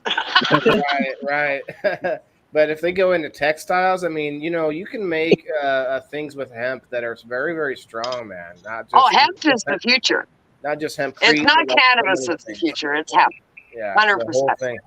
It's hemp 100%. Yeah. Easily. Yeah, the hemp houses are amazing. Not only seen them, they're truly amazing. What is? Yeah. Sorry. Cannabis has to go back to being a medicine. Hemp is the cash cow. That's the future. That's what everybody needs to sink their teeth into, is the hemp industry. Leave the fucking pot alone. Let it go back to being medicinal use, because I don't care, even people that say they use it recreationally, I disagree. If you drill down on somebody that uses it recreationally, you're going to come up with a reason that they're using it for a medical purpose. Oh, it helps me sleep. It helps me eat. It helps me relax. It helps me this. You know what? Yeah. That's all fucking medical. Okay. Yeah. So cannabis itself, as far as I'm concerned, is 100% medical, and it shouldn't be treated like a cash cow. You're bastardizing the plant by doing that. But hemp, on the other hand, that is the cash cow of the future. I mean, they're making hemp batteries, for Christ's sake. You can make anything that's plastic can be made out of hemp. The hemp composite plastic that they make. Hempcrete, you're building houses. I like that one. I mean, hemp is the future. That's the cash cow. You can make clothing. You can make, you can make, like you said, plastics. That's huge. You can make a lot of plastics. Are you having trouble, bro? You look like right now. You look like someone from, like a, I don't know, Unsolved Mysteries TV show. Does anyone see that? Like your face is blurred out as all. Everything else. Oh yeah. Your face is blurred out. Perfect shadow going. I know. I was distracted earlier. You're a federal witness to a crime or something. When I started in this business years ago. Get the dark voice in there. Did you guys see? All right, we got 17 awesome people in here on the Facebook side, guys. Thank you for hanging out. I want to I want to see if I can find this now. Oh wow, they took it down again. Did they take it down again? They took down an episode from People in the Boxes from YouTube, and I re-uploaded it. Wow. You're gonna wind up in YouTube jail. Be careful. It's okay. I literally only use YouTube for a playlist.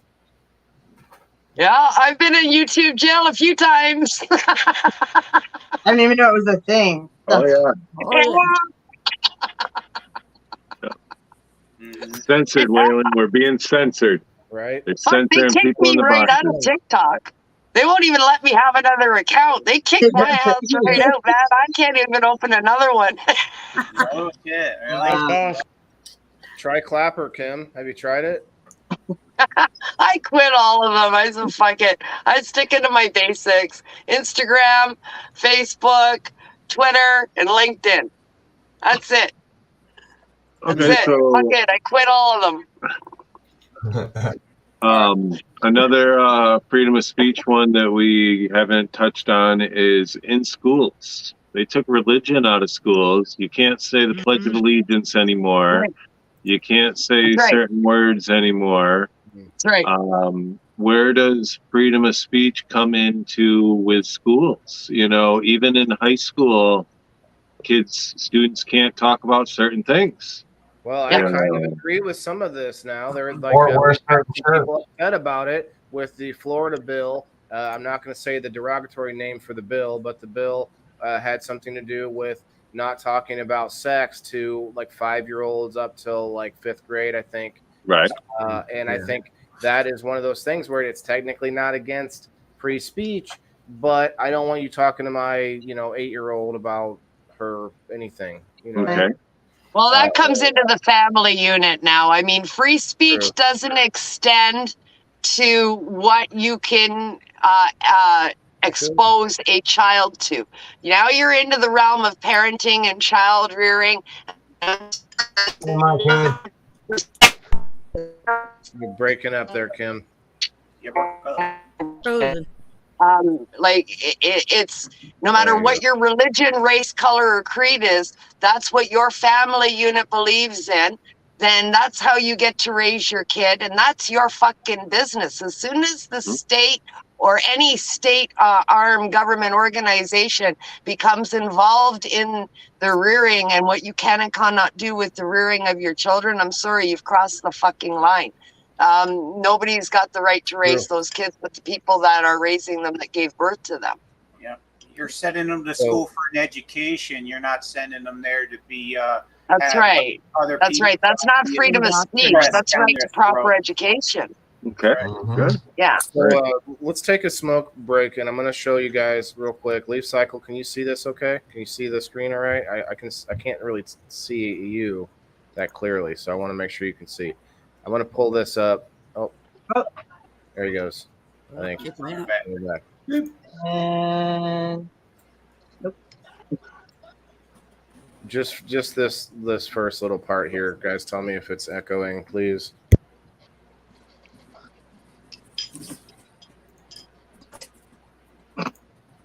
It's doing its game again, where it's no sound at all. Anyway, so yeah, Waylon, it's chopping up like it did before with the fast forward stuff.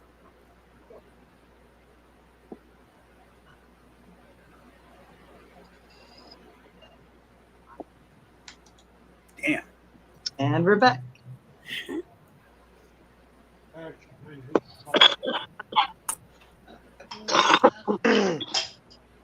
Yeah, especially, when it comes to the kids, it's like my kids were out before, like, they decided to start teaching identity and stuff to kids, like small kids and everything.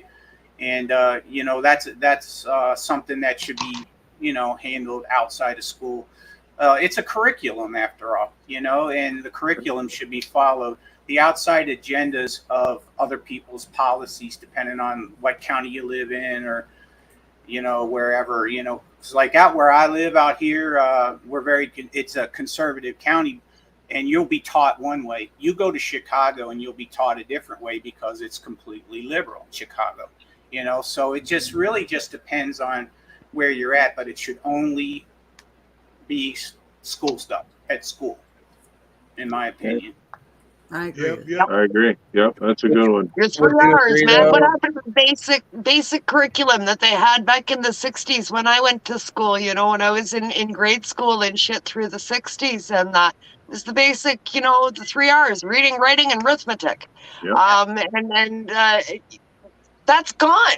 It's like that's not even fucking important anymore. Now it's more about talking about indoctrinating your children into all of these different modalities of life that are so over the top, in my opinion. They don't make sense. I mean, my 5-year-old granddaughter doesn't need to have a conversation with somebody about sex. Right. Well, let me push back here, devil's advocate. You guys gotta see that I think that this is true now in hindsight from what I've seen other people talk about. A lot of parents over the last what would we say 40 years sort of okay, boom, kids are at school. Yeah, let them handle it. Yeah, the kids can. Okay, you're at school. What did you do today at school? Okay, cool. Yeah. Here's your lunch money. I'm not saying all parents, obviously. I'm not trying to paint that huge brush, but there, to a big degree, we sort of let go a little bit of the reins of like paying attention to what it was. I think we put it more into the school's hands to raise our children than we should have. 100%. But you know, you got to trace that back. You got to trace that back to why that happened. All right. And it comes down to the destruction of the nuclear family. I agree. Right? And this has been happening slowly over time for a lot of fucking years. You know, it started even with the women's rights movement. Okay, you go back to even in the 60s with the women's right. What got into women's heads? Yeah, okay, women's rights, all of that, the equal right to equal pay, and I want to be able to work. But a lot of that was propaganda that was being fed to women to empower women, but it was for their agenda. They empowered us, all right? They empowered our asses right out of the fucking house. Right. So now we're not raising those kids.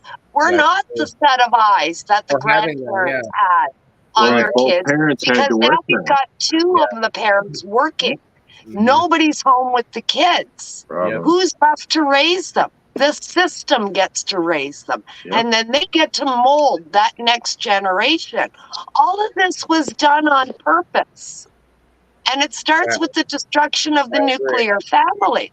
When you don't have somebody at home to raise those kids, because you've got to have 2 people working in order to maintain this fucking lifestyle that we're all expecting to have to keep up with the Joneses. Well, then who's raising the kids? Well, let's push a little bit with the agenda. If our parents are not raising us and teaching us to think on our own, the schools are raising us and brainwashing us with what they want us to know. What the government, I'm sorry, we have to be in school on a certain day or that school don't get no money. Right. Well, wait, what? If I'm not in school, if my kid is sick this day, before school care, after school care, summertime, summer school camp. I think freedom of speech directly relates to school choice. I'm a big proponent of school choice. I think the money, said kid should have whatever the money is, 10 grand a year, probably more than that. Let's say pretend 10 grand per kid. And that kid, Waylon, the kid, he's like, this school's not working out for us. His parents say, we're gonna go to this other school, Leaf Cycle School down the corner, and it's better. And the money follows that child to the better school. And then what happens? The school gets gutted. That ends up that sucks. And that, what does that do? That bypasses the teachers' unions, which right now is the biggest hurdle to actually making change in the school structure in my opinion. Right. But the teachers' unions have them. They're locked in. You know, they got that tenure and all this stuff. No offense to the teachers, guys, but there are, and I saw this in the health industry. There are nurses that have done it for too long, and Val can probably vouch for this. They are jaded and burnt out, and they become bitter, and they hate themselves. They hate their job. They become not a positive force in whatever that workforce is. And so there's that problem in the teachers union, and we just have no way to get it out. And then to Jason's point, that's how they push out their agenda, is they have you forced into this union, that then now you're sort of forced into those rules, which come from where? the people that directly work with the government, the unions and the Well- lobbyists and everything. And so they get their marching orders, and then the teachers have to follow it out. They have to follow it out because look at the stuff that has been removed from the education books within the last 5 years. Everything that we were taught about certain wars, about this great leader of the Civil War, this and that, the statues, this and that, it's been removed from our history books. The good guys. That's why I wrote. Actually, the books have been removed. The books have been removed and rewrote. You know, so They're rewriting the dictionary. Mhm. Yeah.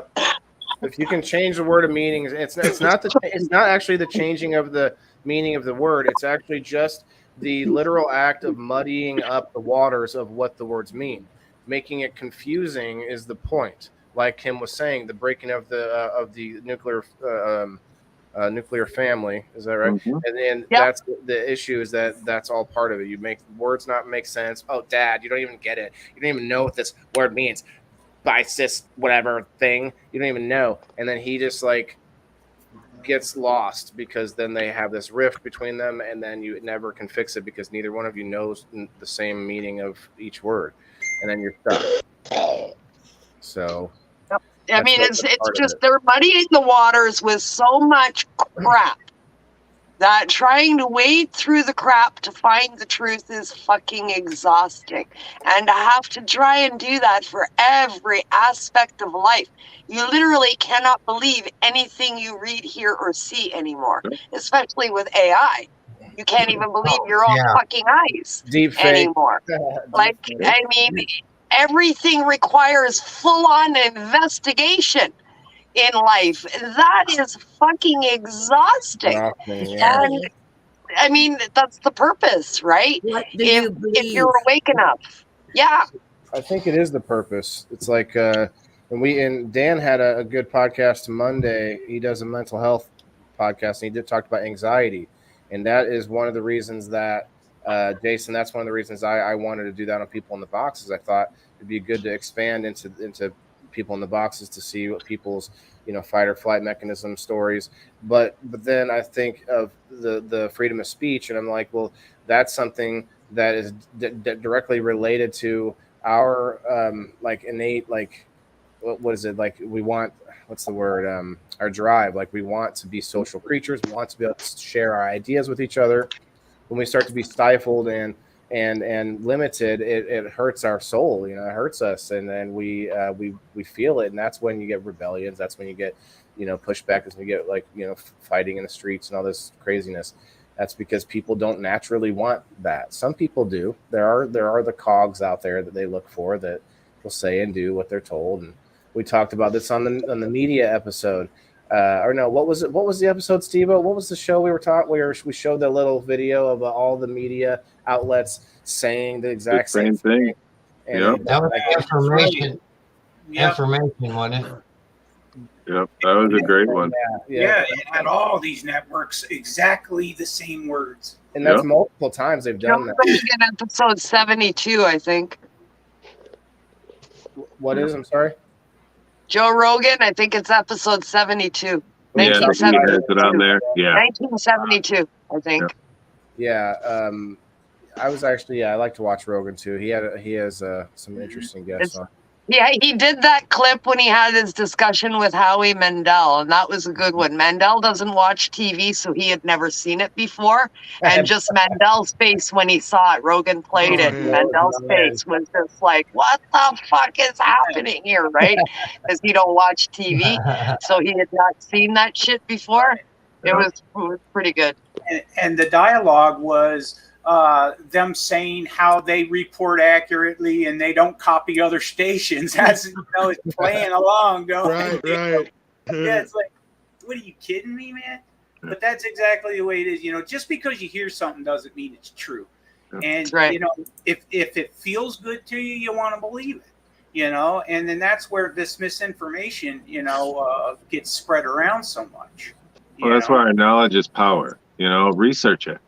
But don't just go with the first thing you research. We used to have to go to the library and pull out an encyclopedia or a dictionary And we had one source basically that we could look at. Now we have to pick up our phone, type in a thing, and there's 10,000 sources on there. But out of them 10,000, 9,000 of them anybody can log into and change. For God's sakes, Wikipedia, any one of us right now could log into that and change anything that's on there. Yep. Any one of them. It don't have to be true or not. And some of the college papers, they made us get 3 resources. That way we had 3 different, Yep. And state your sources and conflicted. Yep. So it's so hard nowadays. People, I seen it on the internet. Well, yeah, you've seen it on an article that if you scroll all the way down to the bottom, it says fake news. This is entertainment only. Right. That's why you've seen it on the internet. Entertainment purposes on Facebook, only. it's got to be real. Right. So. It's like you have a Democrat and a Republican answer, whichever one you want to believe. It seems like. Yep. We used to read it in the newspaper. We would get the daily newspaper or the weekly newspaper, and that's how we got our news. The 5 o'clock news at nighttime. That was always the first part of my day. Even that was it. When I was a teenager, when I would get to school, I always had study hall first period. And so I'd go and grab a newspaper, read the newspaper. Question is, were we happier without the internet? Yeah, I think so. Maybe, but it's also done a lot of net positive. I think It has done amazing positive things. The stuff that can't be put back in the bottle, though, I Okay. think is the only part that you can really look at. That we can't. Maybe one day they're trying, aren't they? They keep it's like they're trying to put it's like a comedy or a cartoon where there's a dam being burst, right? That's the internet, and the government like putting holes in every every time water springs out, they're trying to block holes. Like that's what the internet is to me. But who knows? One day they can they can stop it. But a lot of people are asking too, what destroyed the family? The internet destroyed the family. No. Bullshit. Welfare. Bullshit. The internet can destroy the family. Everybody has their phone in their hand. Everybody has a computer. Everybody has. They don't want to sit at the dinner table no more. They don't want to do this or that. It has done bad for the family. I'm not gonna. You think it was before the internet that the family got destroyed? Kim said, I'm gonna go back to what Kim said. Statements. What's that, Val? I said that was a broad, sweeping statement. I truly think it did. I think the internet has truly killed the family. It has done a lot of damage. No, not what And started it's slowly killing society because it's killing the family. I Get all think these kids now that are totally babysat by technology. We just got really comfortable not knowing, and so of course we were happier, but now we know things, or now we can find out things, and that's why we're not happy anymore because we're not. We were happier because we were younger. We didn't know, and we were ignorance is bliss. Ignorance is bliss. I love that statement. No, you can't. You don't fear it. Yeah, it's just. Yeah, I agree. It did a ton of damage to the family, but my point is like what Kim said: the women's movement, not the parts of it that were necessary that we needed, but the parts that were co-opted and sort of like twisted and made it seem like, oh, you don't need a man. You don't need a man. Let Uncle Sam take care of you. Here is that's right. It was manipulated. Here's Mr. Welfare. I hate that. I hate it. I listen. I get Link. I get a little bit of Link, but it's like the thing is. That is not meant to be a permanent thing. And when you start to what do we have signs in the freaking parks? What does the sign say? Don't feed the bears, right? And there's a reason for that because the bears are not able to take care of themselves anymore because then they are dependent on you feeding them. It's a real simple thing that we already know, but then we don't even think about it with ourselves. We're like, oh, let me get that check. What's that stimulus? What, you're going to take $6,000 and give me back $1,000? I'll take that $1,000 check. Woo! It's like, okay, all right, think a little bit about this. I was one of the only people I knew that was not happy about that shit. Because it doesn't. I didn't use any of that money. They're giving your own money back to you, right, Val? It was suspect. Right. And so that's. I knew the effects of it. Never happened to me before. Like, we're just now really starting to see all the inflation and shit that's going to cause. Yeah. all those Yeah, but it was trillions destruction of dollars. the nuclear family, right? And I mean, it's not that I would never want anybody to think that I'm anti-social assistance or anything like that. I think just the same as I feel about pharmaceuticals, that's the way I feel about these kinds of things as well. There's a time and place for everything. Every individual story has their own individual set of issues that need to be resolved, but shouldn't all be lumped into one sort of huge entity to take care of all of it. If you're able-bodied and you're able to work and there's absolutely no reason you work, then fuck yeah, get a job. Like everybody else, and contribute to society. There's no reason that you need to sit on your ass and get paid by the government, then you fucking shouldn't. If you need a helping hand because you had a family breakdown, somebody died, whatever the fucking thing is, you're in dire straits, there's a catastrophe in your life and you need a helping hand. Okay, then you get a social assistance and you get your helping hand, but there should be a time frame on that. Yep. If you're able-bodied and able to get off your ass, here's your helping hand up. Okay, now you've got your job, you're good, right? Okay, thanks. Okay, bye. And then you're on your own again, you know. If you're permanently disabled, where there's no motherfucking way you're going to be able to hold a job for whatever reason that is, and there's a multitude of medical reasons. Well, now that's a medical condition. There has to be a program for that, for people that cannot work. Absolutely, we need a social program for that. But I think the blanket effect that we have on these things right now, that just sort of covers the whole gambit of things, including people that simply don't feel like fucking working, I think that's caused the problem. And it needs to be broken down. And if you're able to work, get a goddamn job. So I agree. I think some of it has to do with the culture behind it, or what we start to make acceptable, and it's hard to say which person is okay to work and not. But at the same time, we could make it not so cool, or we could make Doctor should be the gatekeeper there. There, I agree. Doctor's the gatekeeper. If the doctor says you can't fucking work, then you can't fucking work. The government should not be able to override your doctor. That's number one problem right there. The doctor has to be the gatekeeper All of there. us right now, like, we don't feel that anymore. Right. Yep. So many people. It's Yeah, it's I mean, horrible. we have an epidemic, I think, in America where we have a bunch of children, and then we, and now you can't work because you've got 4 kids.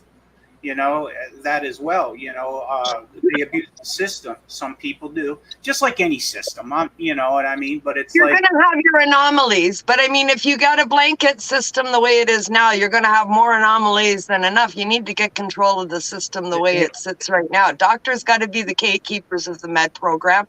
If you're able to work, then you should be working.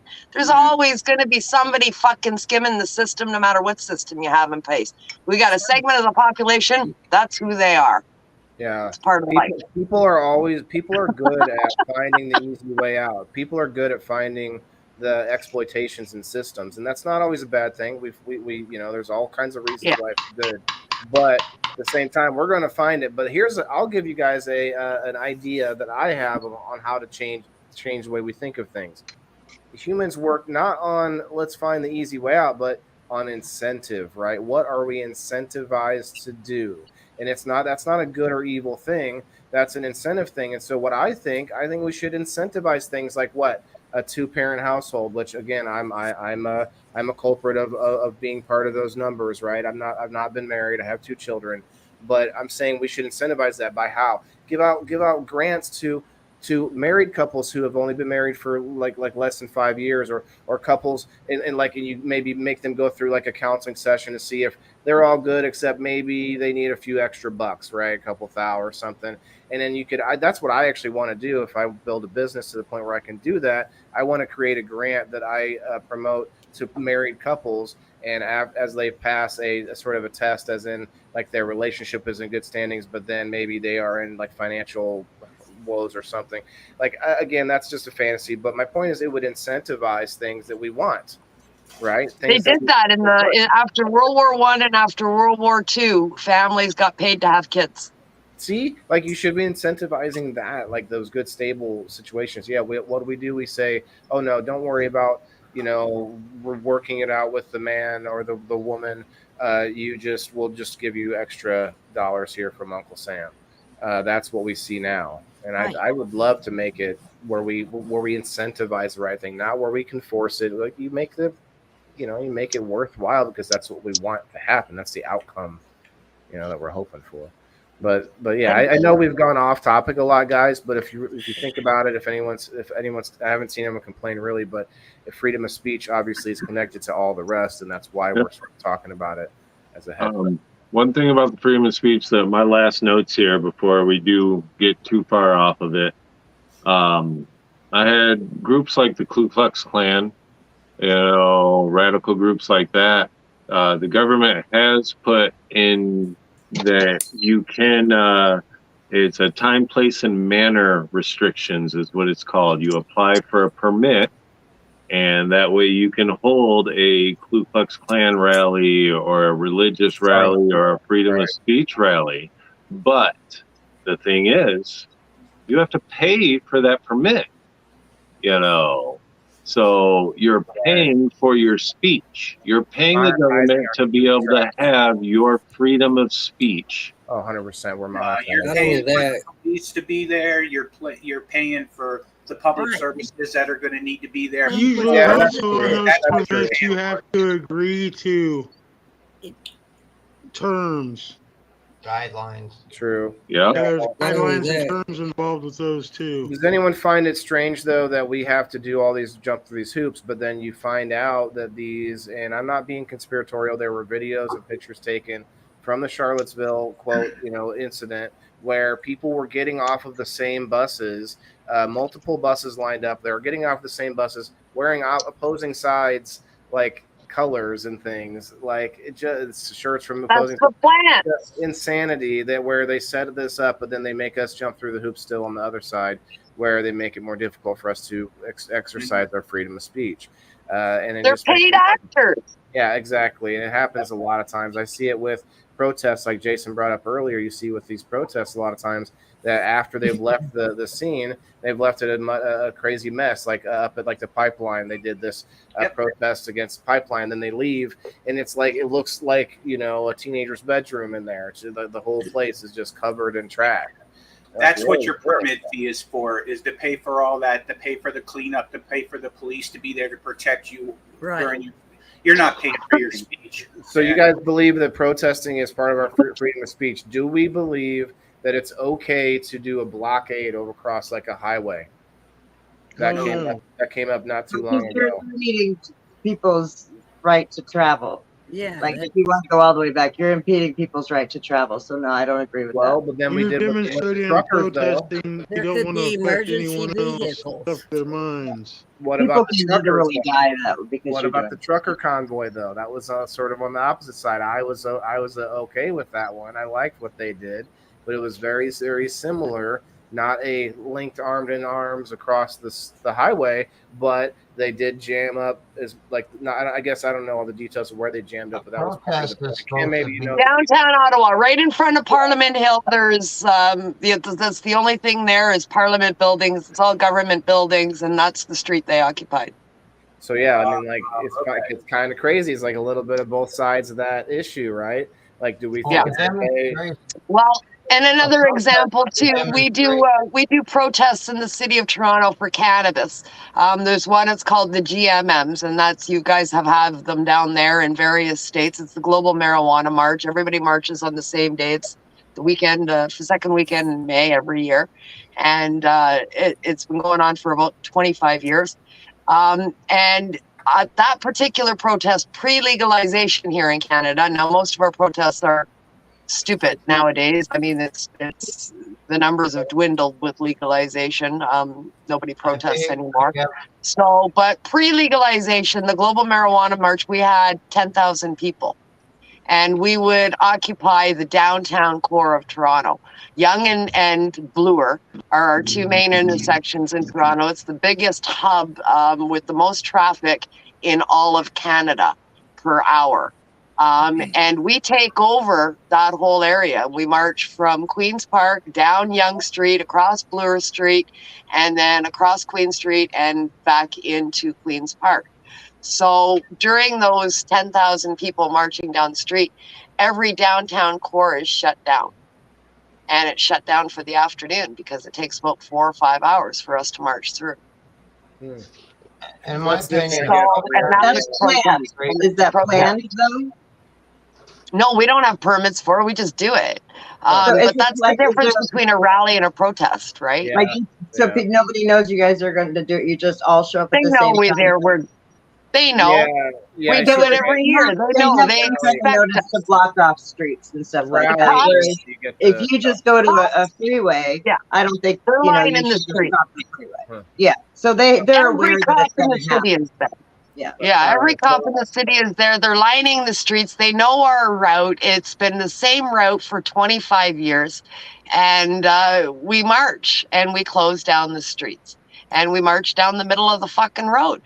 And that's it. Nobody's going anywhere. Nobody's doing anything.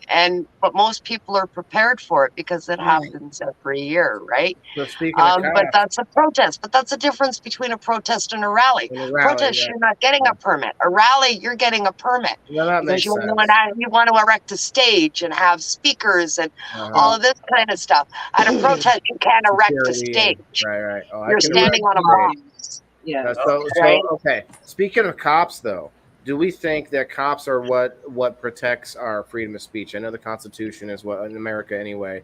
Do we think that police are what protects our quote freedom of speech? I don't think they're educated enough. Okay, so there's been this huge push in America, at least, for defund the police. Now we know already that on the back end, the plan is to add in this sort of force of social workers that are that are maybe armed. We'll say just a different thing altogether, right? It's the Foley's, whatever. It'd be a different thing. But to us, they say, oh, we're just going to defund them because they're not doing their jobs. Well, there is a movement on even the opposite side of this, on the more on the right side, or the more on the red side. We'll say they actually think the same thing. They don't want this force of what do you call them, social workers or whatever, but they think, well, yes, defund the police in these areas where the police have stopped you from, somebody mentioned it in the comments, there was someone charged for hitting somebody that had gotten in front of their car in protest, and the person in the vehicle was charged. Well, man, if you're jumping in front of my car, so this is where we're finding out the police are working against the freedom of speech and all of our freedoms, like we found with that lawyer couple in Missouri who were on their property brandishing their firearms, albeit very weirdly and definitely untrained, it looked like, but didn't fire it or anything.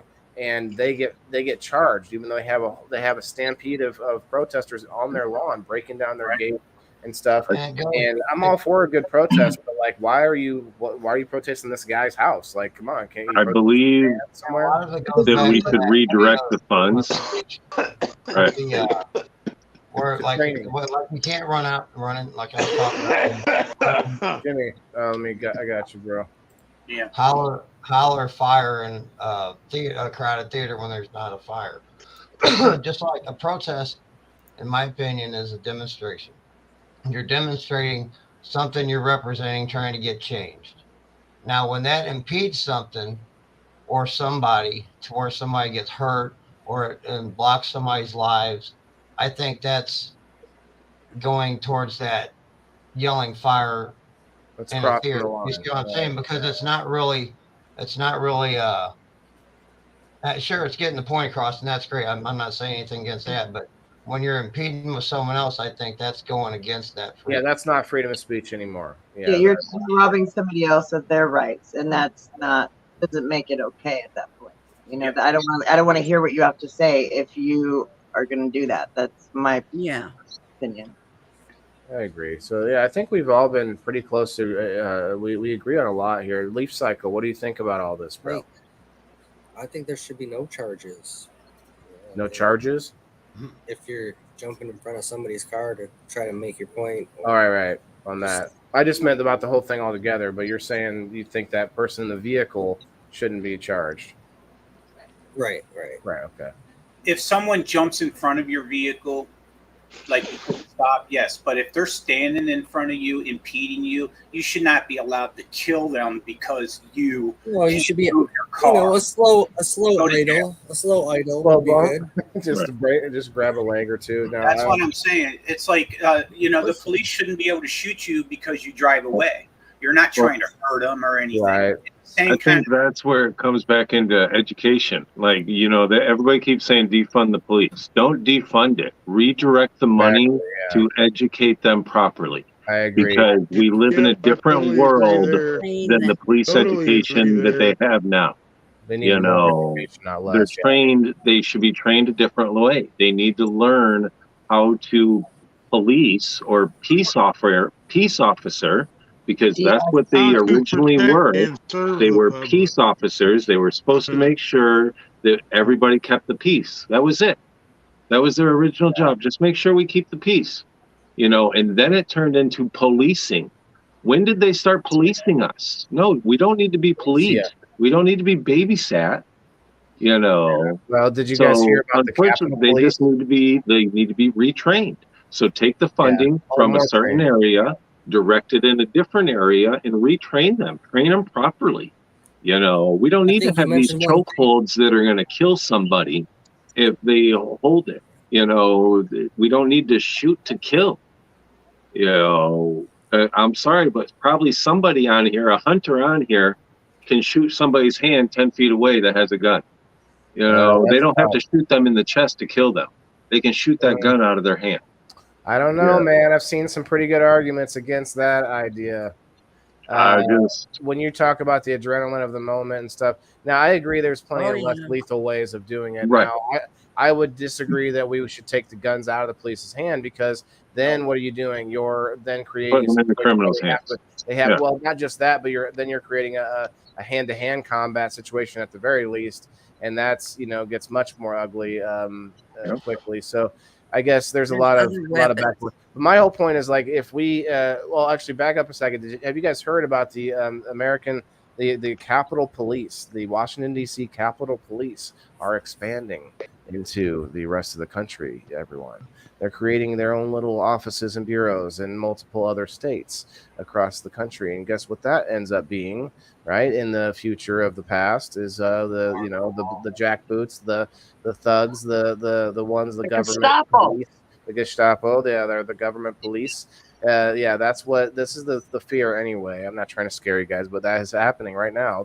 They are expanding. Or at least this administration has expanded the Capitol Police into Florida. Was one place I knew of, and there was somewhere else. I could look it up, but it just little weird things like that where you think, okay, are they going to replace our police with a different police? And that's easily something that can be seen, right? It's not that far-fetched. It's just equipment. They fall in on the jurisdictions. You got new people that are coming. Do you know what president started the Capitol Police? I don't, and they're not. They're supposed to just protect, the Capitol. That would be interesting to know. Let's find out. No, I did find an article though. I'm going to read it after that, I guess. That would be interesting to know. From yesterday or 2 days ago, from the Supreme Court on ruling on free speech from Los Angeles. And what year? I wouldn't be too surprised if it wasn't 1913. Let's see. Oh wow, you're thinking that back that far, huh?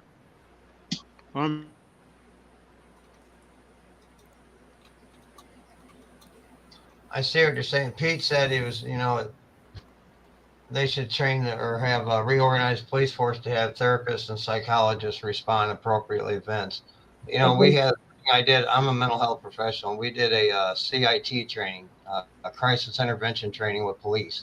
And we would actually go in there and do mental health scenarios and teach them how to respond to those scenarios. The proper way without, Apple the thing up, for lack of better words. Thanks for the word, Tim. Okay, so I have the history here, guys. Okay. The United States Capitol Police, the USCP, dates back to 1800 when the Congress moved from Philadelphia to Washington, D.C. The lone watchman John Golding was hired to protect the Capitol building. After a number of incidents occurred in 1827 that could have been prevented with sufficient security and surveillance, President John Quincy Adams asked that a regular Capitol Police force be established. John Quincy Adams. Wow. Interesting.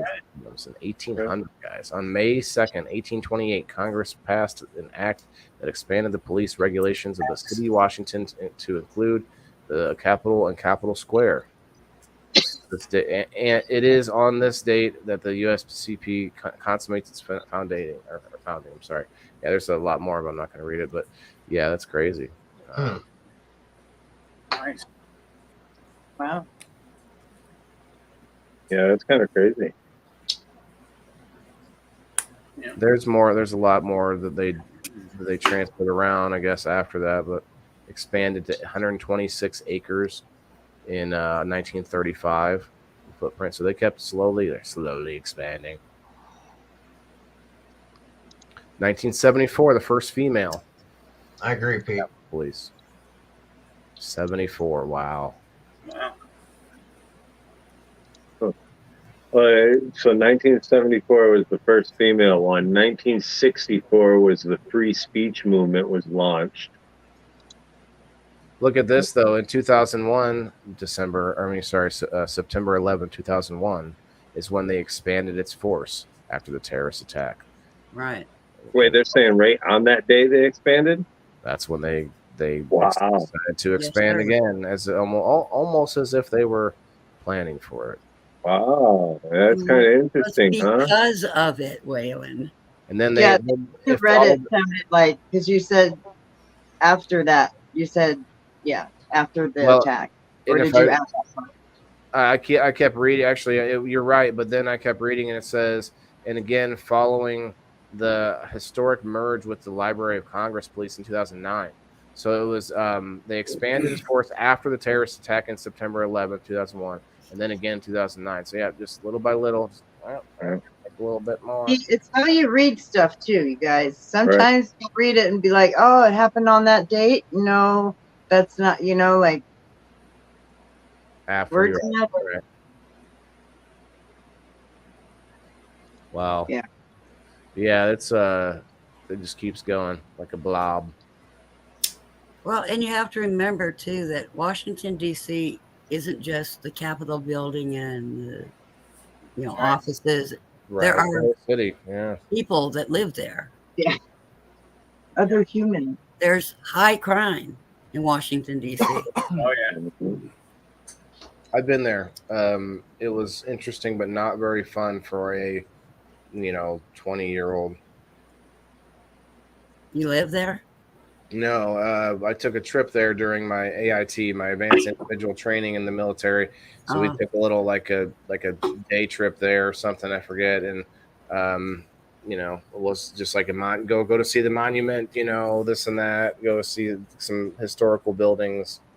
On a field trip. Basically, yeah. There was another one to New York. I didn't take that one though. Too much money. Pay for it? Jeez. What? I said you're already in the military. Now you had to pay for your trip too. Oh, for sure. Yeah. I think it was a added thing. Oh yeah. Extracurricular. Well, here's one. I'm just thinking exactly that. Basically. Where does Facebook and these our platforms here lead into freedom of press? Is this freedom of speech or is this freedom of press? What we're doing right now? No, where the news and stuff is being censored on Facebook, or any social media. So any social media being censored. Is that freedom of speech or is that freedom of press that they're censoring? It's the same thing. You think so? That's the same amendment. It's the same. Well, it is that, yeah. But it's the same. I don't think we're the press, though. I think Facebook. We are, though. The press having. Well, you're right, but the news only exists because the population has the freedom of speech. When you go to other countries that don't, the news is basically controlled, which we are anyway, I guess, too, on the back end, like the sneak peek. But then, like Kim was just saying, that the bill they just passed in Canada, where they're adding, these stipends to the news when they get the, for their links and their clicks. and that's something that I guess we might do here eventually, but I think there's a difference, because our press is supposed to be I would say the poster boy for leader or freedom of speech, right? It's supposed to be the sort of leading the charge. But what do we have? We have a press that all takes the orders from the White House half the time, and they just they suck up to the dollar, right? Yeah, they suck up to the dollar, and they just if we can get invited to the White House gala, then we can schmooze, and we can rub bump elbows with Jay-Z and It's Kamala exactly the Harris. same here. Yeah, it's exactly the same here. Yeah, so I don't feel like they're not. So Google says it is freedom of speech is published articles, books, or leaflets, television or radio broadcasting, works of art, the internet, and social media. There it is. They added it. Okay. They added that in. And that was June 3rd, 2021. So this involves social media. This was June 27th, a couple days ago, by Aaron Chemerinsky's Los Angeles Times. The Supreme Court long has said that the true threats are not protected by the First Amendment.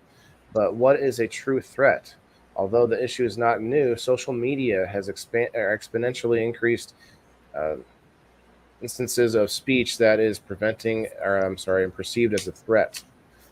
Not surprisingly, courts in recent years have struggled with the question how to determine what is a true threat, what can be punished. On Tuesday, the Countryman versus Colorado Supreme Court resolved this question and adopted a sensible compromise meant to both protect free speech and safeguard people from being threatened. Interesting. Over a half century ago, United States versus Watts, the Supreme Court held that true threats are speech unprotected by the First Amendment. Robert Watts, then 18. Okay, I don't want to read that. I guess I'd just like to say, who wants to say? Is there anything that anybody needs to say? I guess who's stopping anybody from saying what you need to say? You can say anything you really need to right now, and nobody's going to stop you. You just don't have the audience, really. I mean, isn't that effectively taking away your voice, though? If they shadow ban you and it's coming from a direct connection to the government, say the Twitter files and what other, so that's maybe it's a roundabout way. It's beating around the bush. But that is directly affecting your freedom of speech. If your voice is silenced, but you can still, Leaf Cycle's no more online. He's in his bedroom going, "Hey guys, check me out. Guys, check me out." Your voice isn't taken, but it is. You know what I mean? Yeah, but you can. I know, I heard somebody say you can't go, protest anywhere. Which you can. You can go peacefully protest the right way. Anywhere. Anybody can peacefully protest anywhere about anything. But but some things are okay to protest. Someone brought up earlier the riots and the fire and all this and that. That's not protesting. We mostly agree. That's not protesting. But peacefully protesting, you can do that about anything. As long as they're under the right banner and still throwing fire bombs and stuff, they're okay. It doesn't matter about the banner, because what is the right banner for you isn't the right banner for the next guy. That's the thing about peaceful protest, right? But they're allowing that. What I'm saying. There is no rules unacceptable. But they'll go and they'll shut down a church protest where everybody is being fined, but then over on this other side they'll allow fire bombs, and then you'll have the CNN guy say mostly peaceful protests while there's fire going off in the back. That's not the actual protests that are taking place, though. That's media portrayal of these things. These are things that you're being told to believe. These are not necessarily the truth. That goes back to don't believe anything you fucking hear, see, or read, because you can't believe none of it. Everything requires full-on investigation on your own, without relying on these fucking sources, because they're all lying to your ass about what's going on out there. So and what I'm saying is peaceful protest across the board There is nothing wrong with peaceful protest, no matter how the media I wants to agree. fucking Yeah. frame it. But as soon Well, as you not get just the media, though. anarchists involved No. that cause public destruction and start fires and these kind of things, these are all planted actors, mainly Antifa and organizations like that that infiltrate purposely for the purposes of discrediting people in a peaceful protest. So we have to become smarter with peaceful protest and watch for these anarchists that are infiltrating them and surround their asses and call them out before they have a chance to ruin what you're trying to do.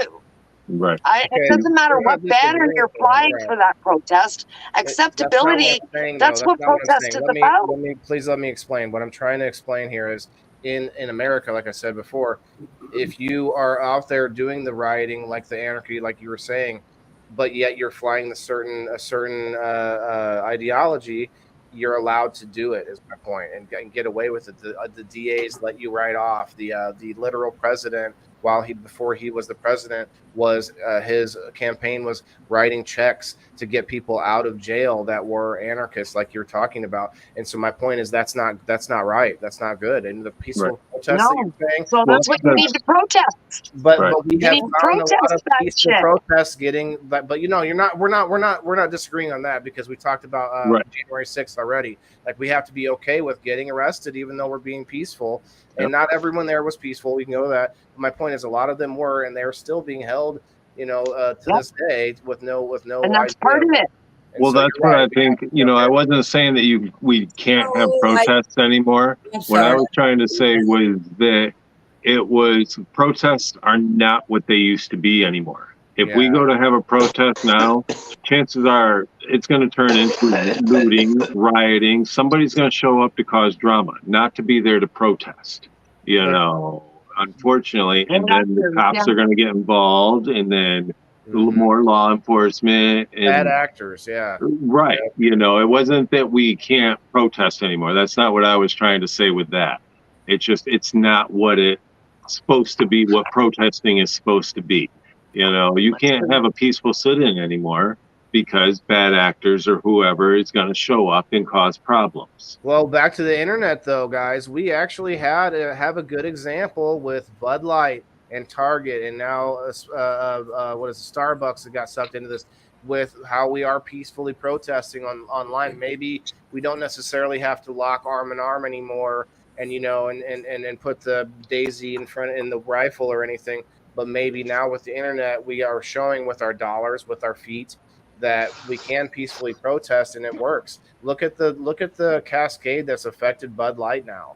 Bud who?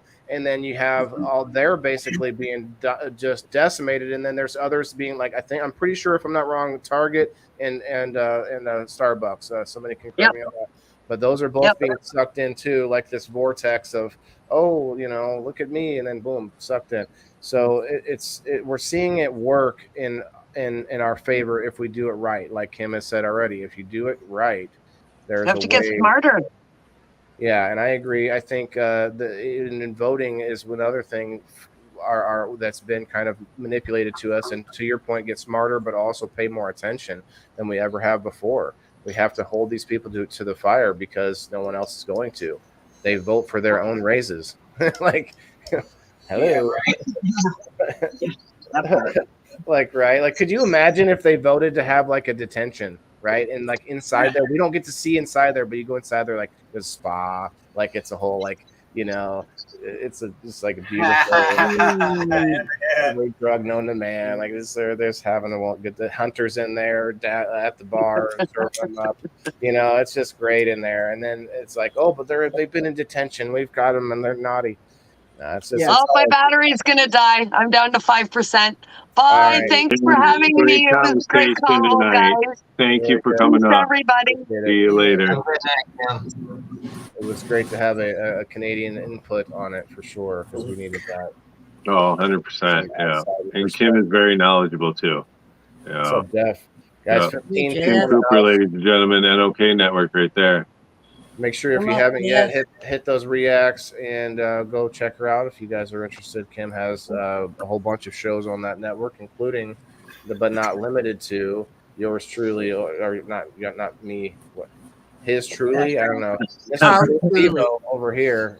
My left. Sir Steve-O, what did you do over there? Let's hear it. Oh, Wednesday nights we have Peace News and Views, and then I have my Certified Fridays IWK 710 Daily Sesh at 6 p.m. Central on Friday. Oh yeah. So guys, we're still going pretty strong as far as this goes. But is there anything that we haven't covered? Has anyone thought of like how the fact that if America's freedom of speech continues to completely get eroded, it's sort of a domino effect to the rest of the planet, you know? And people may not like it, but rich and poor is always going to exist no matter what you make everyone make as far as their income. You'll always have those of more of higher, what's the word, capability or ability to make things happen versus those that can't. And all across the planet, you're going to have that. And so we have to be the leaders in trying to keep some kind of freedom. You know, it's tough, man. I feel like we're losing it, but at the same time, if you look at history, I think, is our country going to collapse at some point? Look at like Rome. You know, we've all heard the trope, like this almost the same amount of time it took Rome to fall is like about where we are right now. And I could see it, but I'm not real scared because I think we have moved the needle, right? If you look at the last 1,000 years, we've moved the needle in America as far as some of the things that should be kept. Freedom of speech is a big part of that. Like I think if we can maintain that at least of from the American ideals. Sorry, my bad. I think all three of us are probably trying that one. We're all three trying to get me up. Mushroom. Pop, pop, pop. Hey, well, here, while we have this a little bit of a lull, never mind. Jeff up. I just tried this, didn't I? Never mind. Steve-O, What's that, hon? bring Jeff up. Oh, there's why. I sent him the link already. Okay, thank you. So that's interesting that they're coming back to this, like what a true threat is with social media now in the Supreme Court. Like we still haven't figured it out. And you know what? I don't think that they will. It's not something that is going to be an easy one. That's for sure. That's one that'll definitely be ever changing. Can you hear this? Very interesting. I don't know where we're going to go exactly. A little bit. All right. A little bit? Not really? Okay. Just sounds like background noise, but I can hear it kind of. I wonder why. If everybody's quiet. No, I think I know why. I sent it to you in a message, Jeff. Got it. I'll send it again.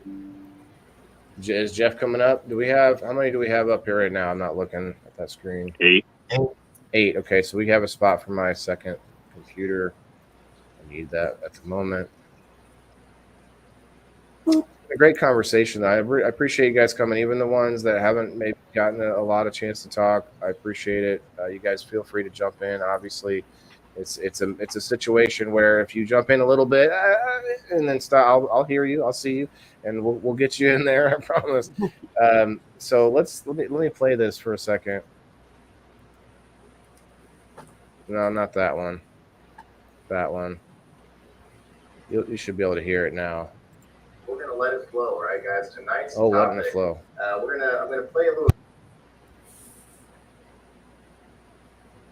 Now we lost it. He's fast forward, I think. Yeah.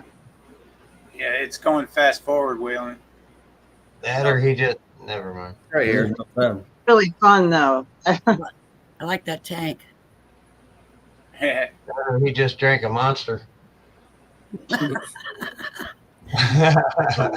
We're not going to tell anybody anything. I promise. Look. Just tell them. We're gonna tell people we love free speech. I was a little stoned during this part. I was confused. You don't. No. I thought your son walked down in the basement. That's what I thought was happening. Okay.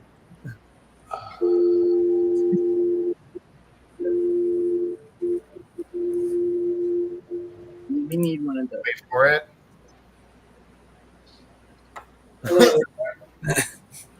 You and me and all of our good friends tonight. We're going to discuss I I feel like this is the purge. This is what Waylon would wear during the purge. He was involved in the purge. This is what Waylon would wear. The eyes are creeping me out. Wasn't there? There was a purge. It was called Freedom or something, wasn't it? I don't know if I was very audible that time, but wow. Purges, yeah. Anyway, Hobby says it's a Wayland puppet.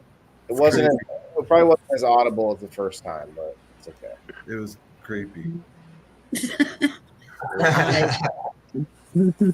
Something. Government guys came in, man. The guys came in and they gave me a what do you call it? A re-education, real quick. Ooh. I was gonna like make a noise, but I didn't really Was have. it the Men in Black or what? I mean, I have no memory of such occurrence. It did not happen. No, I love that I put these on. Melanie, you remember these, don't you? Those are freaky. That's what you had on, huh? So they're like, they're These just on are my sideways. shades, man. Those badass shades. They're just missing one arm. Oh, they're missing an arm on the right now. I see it. I could maybe make it. You should have worn an eye patch. That would've- Can make it look like they're good.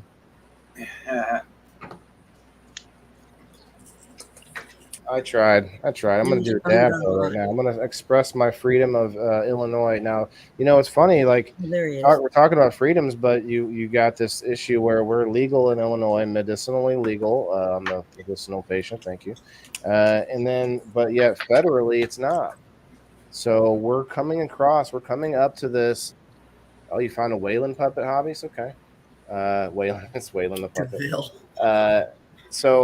Anyway, we're coming up to this point where you guys, that's what the Civil War was all about. It was the freedom. It wasn't just slavery. Slavery was a big proponent of it, but not necessarily the main reason. The main reason was the states wanted the right to do with whatever the hell they wanted to do, and that meant having slaves for some of them, right? But a majority of the people in the states didn't own the slaves. It was, the people in power, right? But the thing is, the freedoms about freedom to choose what to do is coming back up now with not only gun rights but abortion and schools and all the different topics we've talked about tonight. A lot of states are drawing lines on whether they want this or that, and we have federal laws on some of these things. And so we're coming to that conjunction or that juncture again where the federal government and the states do not see eye to eye on who has control of certain topics, certain things. So I hope that, hopefully we can find a peaceful divorce or a peaceful way to figure things out. But that is a worry for a lot of people right now. You see this pattern emerging where, hey, that's very, very similar. History doesn't repeat, but it does rhyme. Have you guys heard that new twist on the old saying that history repeats itself? But it doesn't really repeat, but it rhymes, right? It sure does rhyme the hell. Like, it's kind of worrisome. Yeah, it's been quiet for too long. Yeah, the fourth turning, right? Have you heard of the fourth turning? So 4 generations usually it takes before the people of that generation have become too far separated from what it means to survive and to actually take care of themselves, right? You got Wall-E coming up where we're all floating around in our chairs and little robots bringing stuff, it's coming.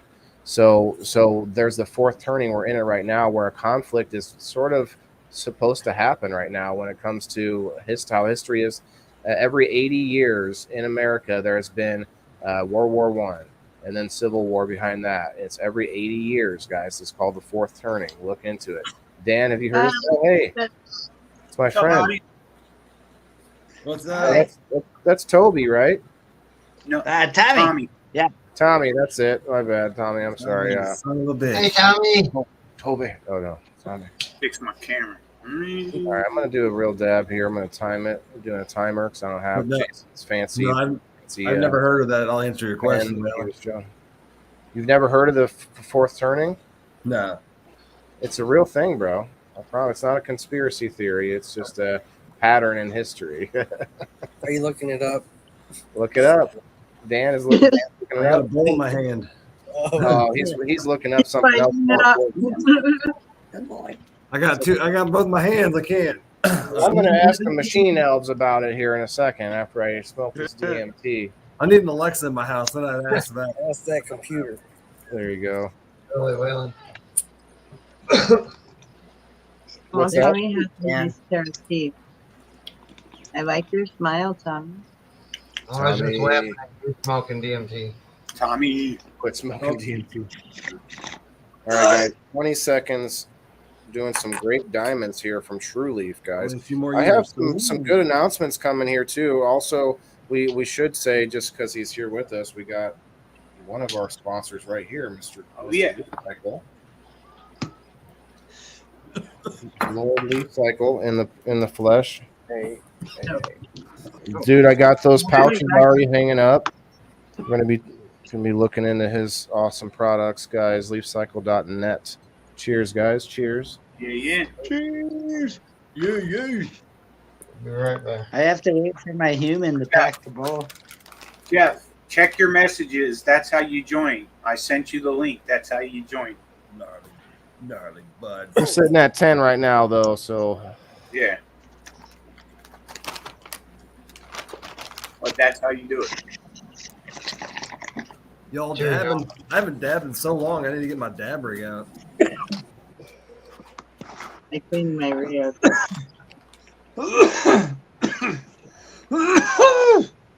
So what do you guys think about China? So China has developed a sort of they've taken parts of the capitalist system, the freedom system, and adopted parts of it, right?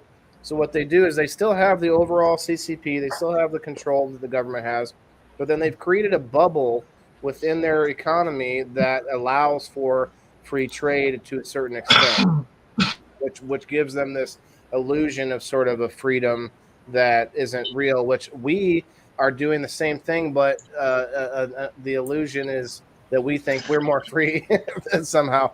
But anyway, it's funny because they have this whole social credit score thing, and we're starting to develop this as well. I don't know if you guys heard, but where Google was helping them develop this thing, social credit score, right? And so we might still always have something called free speech, but the thing is they'll just keep considering something, whatever this word or that word, too offensive, and so it becomes it's on the other, and so they can say it's still there. That's why, to Dan's point, well, we never took it away. Well, no, but there's a long ass list that they keep making of words that are just not sayable anymore. So they can. When they were talking about free speech, what were they? I haven't seen the list. It was different times than it is now. Yeah. They're thinking maybe writing stuff down. Pigeon mail, but quill pen. Yeah, they're not thinking about the internet. No. They were pretty ahead of their time, though, man, as far as their thinking. And I think that we have yet to find another way of governing that's better. That's probably the most recent, like sort of major country that we're the most recent, world power that's been created, right? So our stuff is most recent, but that doesn't mean it's the best. We have room for improvement.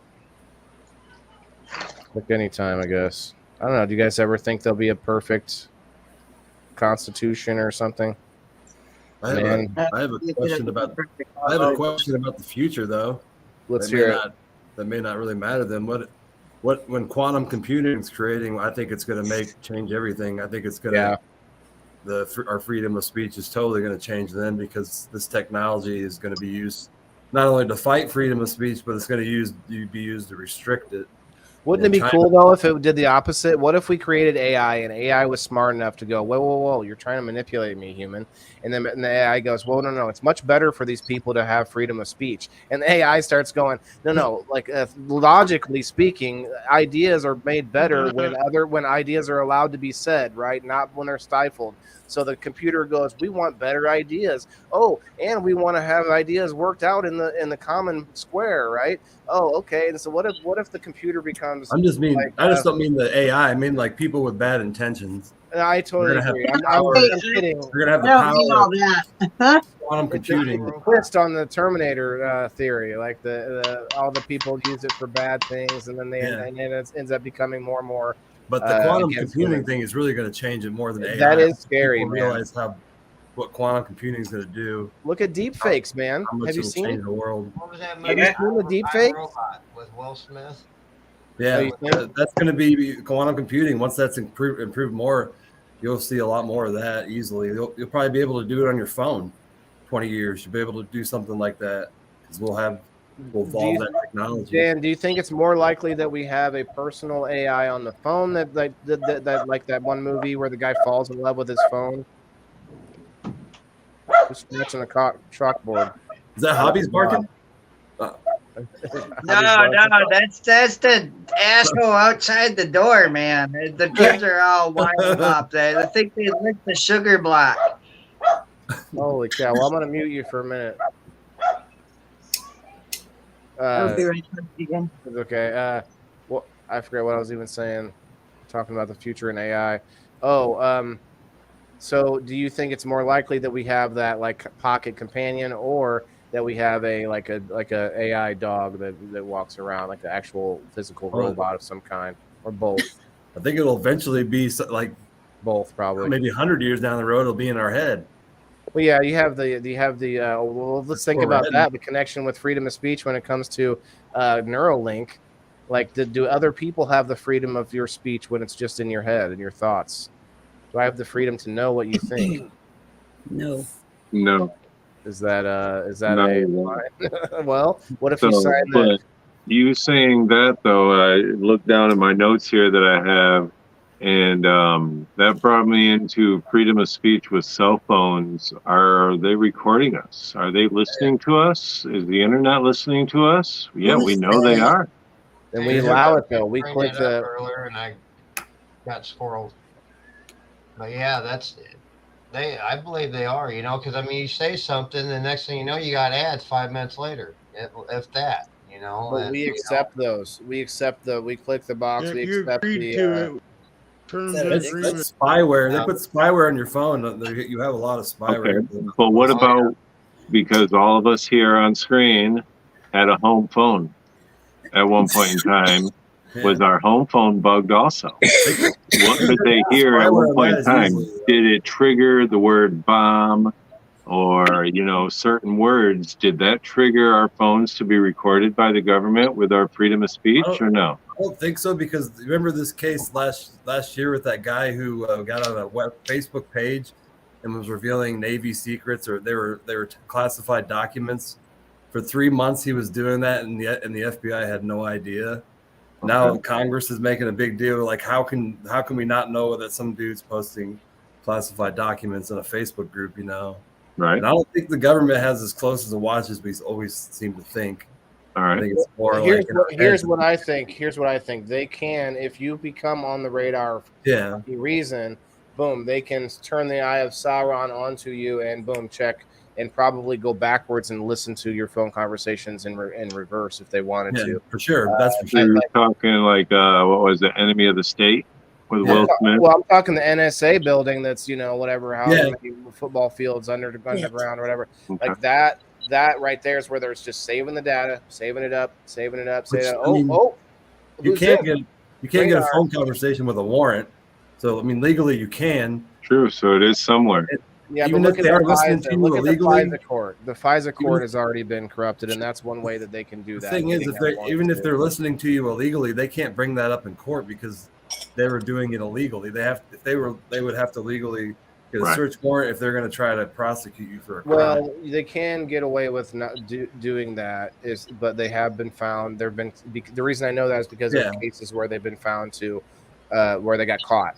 Yeah, they're overreaching and stuff. Right, through the FBI and whatnot. So there are cases where, so I'm sure they try, and I'm sure just like all humans, we talked about this earlier with people with welfare, people in the law enforcement are gonna take the path of least resistance. We know that the FBI does things like plant and create situations in order to get a promotion, to get a feather in their cap, to look good, to say, look what we did. We caught the bad guys.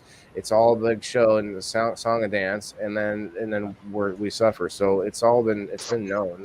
We see it happen. So every human on every level will do that. So if we can't both freely speak, then we know there's corruption happening, right? And obviously there are things that I don't want people to say. I don't want the person to say a bunch of curse words next to my son. That's uncouth, that's uncourteous, but it's not illegal, which is a problem, right? Depends on what state you're in.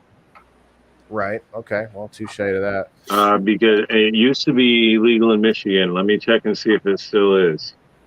What about countries where freedom of speech is really considered restricted, like North Korea? Like to live in a world that is completely fabricated and told what to think and stuff. I don't know. I saw the special the other day. They have storefronts where they don't sell their produce. They're just set up for cameras to make it look like North Korea is good. But you go in the store and you can't buy anything. It's just the lady's like, nothing's for sale.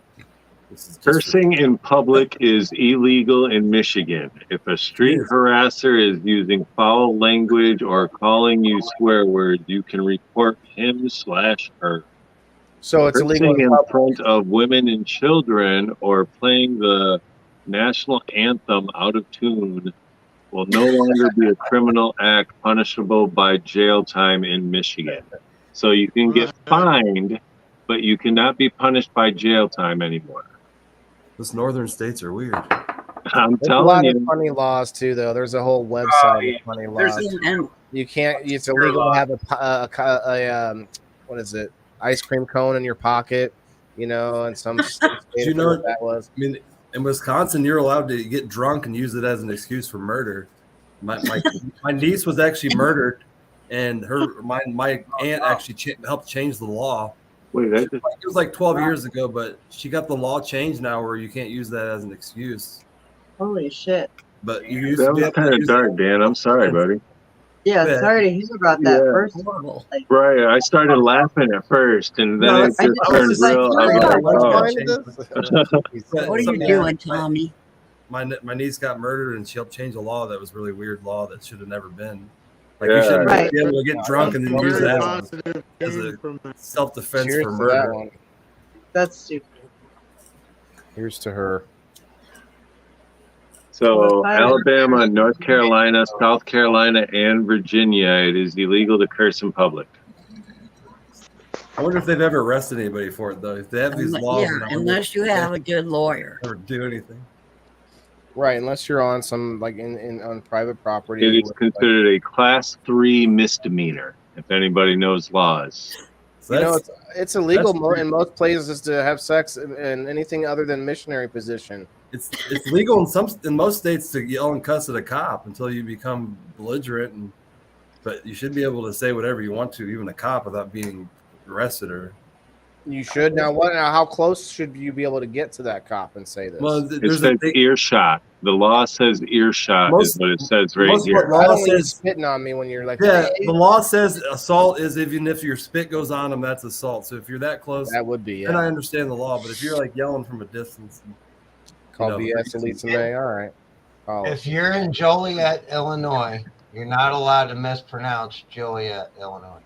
Yeah. It's one of them dumb laws that's in the book. They still have hanging and they still have firing squad on a couple Hey guys, in the state of Michigan. All right, Jimmy. Love you, brother. Have a good one. Good night, buddy. Emotional and verbal abuse is illegal in the state of Michigan. So verbal abuse, that where, is that crossing the Yeah, line of freedom of speech? Bullying? yeah. When you're Yeah. hurting another person. Yeah, you're hurting the other person, so that, okay.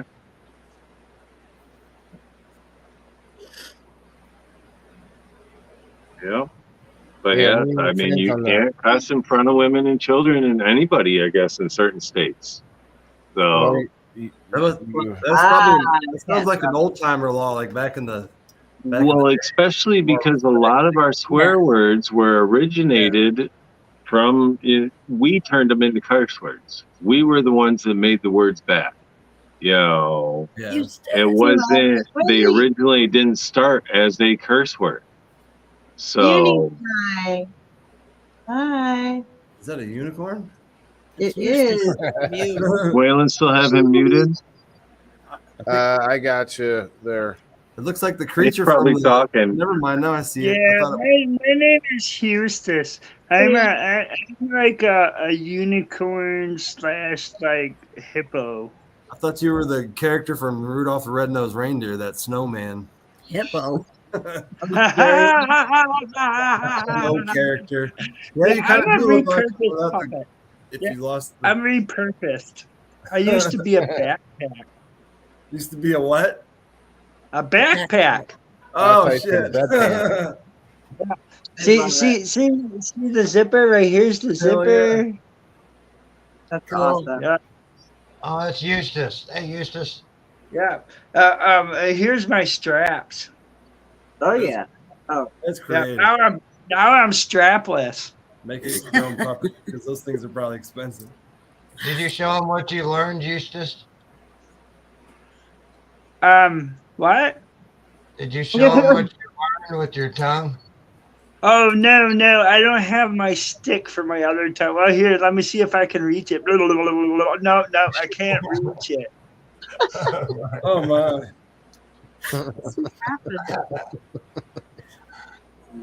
Trying to tag people. Right on.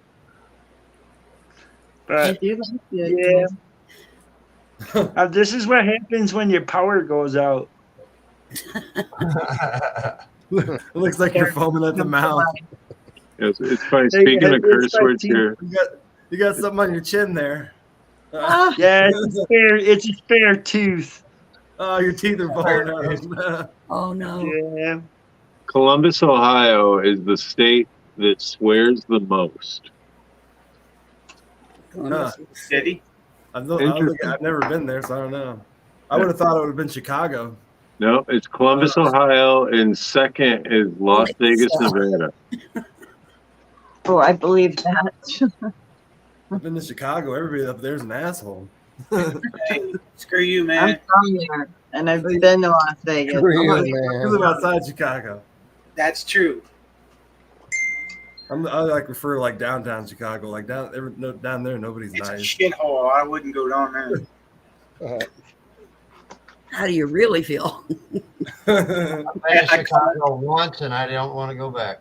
I call it Shitcago because it's a shitty city, man. It is not friendly. It is not friendly. It's the only I've been to like 50 concerts. It's the only place I've ever seen fights at concerts. It's Chicago shows. Like, I would rather go to the St. Louis Six Flags than the Chicago one. So I got nine over on the Rumble on my Rumble anyway. Probably someone Steve-O's guys. Rumblers, tell us what you think about the free speech. What do you think over there in general? What's your opinion? What's your experience that you have had over here on the Facebook? 13 people in the house. Make sure you guys are hitting those reactions. Share us out if you can, because I think we're not even done here. We got plenty to talk about because we're talking censorship as well. A lot of us had these problems with censorship, and we keep just allowing it. We just slough it off like it's a fly, right? And okay, pretty soon there's a dozen flies on you, and you're like, oh, that's okay. It's okay. It's not a big. And then there's more, and there's more, and there's more, right? Because every time you get another dumb, weird restriction, that's just like another drop in the bucket to a stack of straw, you know. And it's like the next thing that they're going to do is something that maybe is just over the line of what you think is acceptable, which would be what? A total restriction. Now they're doing that on Facebook where they'll get your IP address. you better have multiple devices in order to get back into a separate account. IPN, yeah, something. Yeah. Some people have I'm 100 with- accounts I'm or with- whatever. Go ahead, Rhino. I'm with Dan. I'm with Dan. You know, on that is, yeah, I hit the heart button like 5, maybe. I usually go 1, 2, 3, 4, 5. You know, to give it some reactions, and I got restricted for that for 7 days. But I have no clue why. That's the only thing I could think of because the flag came up restricted, but it didn't say why. So Yeah, that's the only explain thing to me how to prevent, how to do That's it. happened to me 4 times now. Well, yeah. It's thinks you're a spamming. bot. They'll do it for spamming. You think you're a bot. If you comment too fast, I've gotten it for That's like part of it, yeah. 8 hours. My first one was for commenting too fast. It was only 8 hours, but I was like, Thank you for that. I send you a message explaining that. I would have never known if they would tell me these things. Maybe I could No, prevent honey, they do myself. what they want. They don't Well, care. here's the thing, and just to get a little tech savvy, some of it has been it's been brought up by certain things, and I've told you guys a few times about Minds, and the reason I like Minds is because it's doing the thing that I'm about to talk about, and it keeps the code open source code, meaning that you cannot have these vague community guidelines where they can just send you a message saying, "Sorry, community guidelines." well, all the guidelines are probably in when we signed up for Facebook and we checked that little box. Did anybody read it? Right, but that's beside the point. They have done things like shadow banning for sure, where they don't even send you notification. That's not kosher, no matter which boxes you clicked. And so I think, and then for me, in my situation, I can't even share my live stream, and I haven't done for weeks because they have told me multiple times that it's unusual on my account to see that I shared the live stream, even one time to a group. It said it was unusual activity, and it said for my own good, they booted me from Facebook, and I had to make a new password. I've done that like 8 times, and so I stopped sharing altogether to groups. I can't share to groups, and which has stifled my. And then they do this thing. I think the tagging works better. I'm banned in groups too, and I've been tagging, and I've been getting a lot more people. Tagging's more personable. Like the people that you tag are people that you know have come in and hung out and watched your show. But there's only so many of those you can remember off the top of your head, and it's like that's never something that I like. My understanding to avoid it is every live stream you have to share to a different group, and then you can't like share to multiple groups or share to the same group multiple times in a day. And that's We gotta play games. No one's telling you that though. There's no map. Someone's like, I had to Google search it. I Google search it. You can find a lot of the information through other people talking. People who have done the work, right? And I've also seen Meta. You can find out like little tips and tricks through Meta. Sometimes they'll give you like tips on how to make better reels, how to reach your audience. But honestly, most of those tips just involve you doing more money. Right? Yeah, you're doing more on this platform. Stay here. If you spend more time here, I don't know. I'd like to diversify. It makes more sense. Kasia, if you want to come up, feel free to come up. Give us your opinion. I mean, Facebook is a useful tool. I've used it for 15 years for my business, and it's been useful for if you have a business 100%. Yeah, but a lot of people start to feel like it's the only thing that can ever be, though. You know what I mean? Like there was a MySpace before it, and it was pretty fun for a little bit. And I think there can be another thing. Elon Musk is trying to change Twitter to something like Facebook. I'm pretty sure he said that. But I don't think it to be. You got to remember that Facebook is really big at bringing commercial people to people in front of eyes of people who will buy their products. Like it's big, like small businesses like me without Facebook, how would I get my products out there? Right. I don't know this Facebook's only been around for how long? 20 years. 2006 is when the app came out. 2009 is when the app came out on the phone. Okay. 2006 is when it actually came out on your computer. It's not even 20 years. So, I mean, I think you would survive. I promise. No, I would find other ways to sell. I understand. Through ads and websites and stuff, just like the .com boom and stuff. I don't know. I agree, but there's also a lot of other sites now that are gaining speed. If you're somebody who's a free speech sort of connoisseur, there are some out there that's what they claim to be. but also have been found to be maybe less so than that. But for one thing, for Minds, as far as that goes, they do have an open source code, and that's the only thing that I could say good about any site on the website on the internet. That's what I'm saying, like the Fediverse or the decentralized code. And they talk about this sometimes on Timcast IRL. There's a kind of a kooky hipster there, Ian, and he's one of the co-creators of Minds. And he talks about the Fediverse, where they want it to be where your information is sort of a blockchain of you, and you get to then transfer it. Say Rasta is on TikTok and I'm on Clapper, but we can be friends through the metaverse and see each other's stats and everything, and it all transfers across all the apps. And it's this whole idea. It's insane. It's a crazy idea. I probably can't do it justice right now, but it's called the Fediverse, and it's an interesting plan. And there's ways to monetize it and stuff, but well, it would be the government running everything is what it would end up being in the long run. Well, do you think they run the internet now? I mean, in a way, yeah. I would agree, but then you have the dark net, which is the dark web, I should say. They're trying to map that, a lot of it every day. They're trying to lock that down too, which is really just unmapped parts of the internet. It's not necessarily dark or, seedy, but there's some seedy shit that goes on there. What were you going to say, Dan? Go ahead. If you explore that, you may have the FBI knocking on your door, just so you know. Dan must have gotten enough medication. So you notice he's almost silent for like 2 hours, and then you just come out suddenly. And you're like, all right, I got some words now, bro. Well, answer your question, Dan, about being arrested. Yeah, that was a good warning.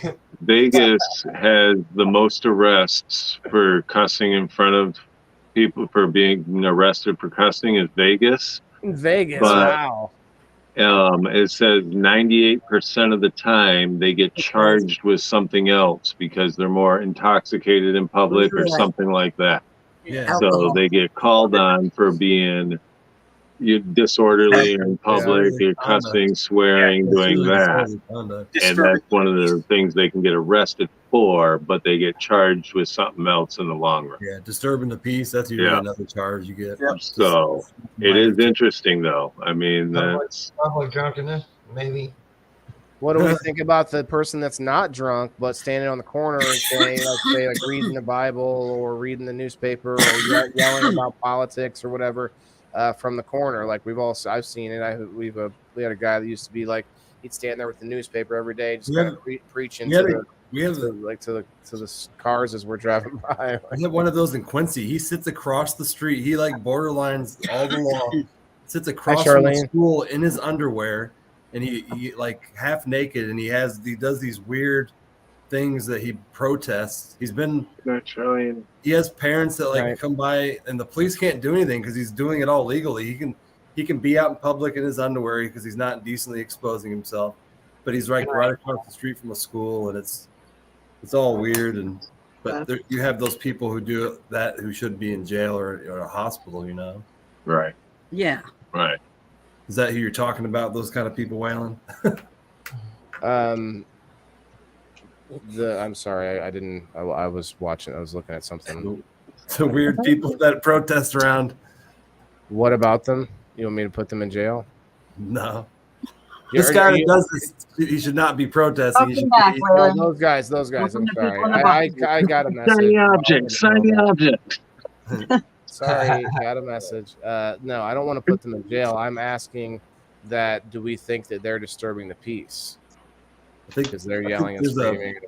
There's a borderline where people become they're either drunk or they're just being, like that guy I was describing, where he's just trying to be a douchebag and belligerent in public. Right. Well, okay. So we talked about on Waylon Wednesday on Grow Fam, guys, a couple weeks ago, as last week.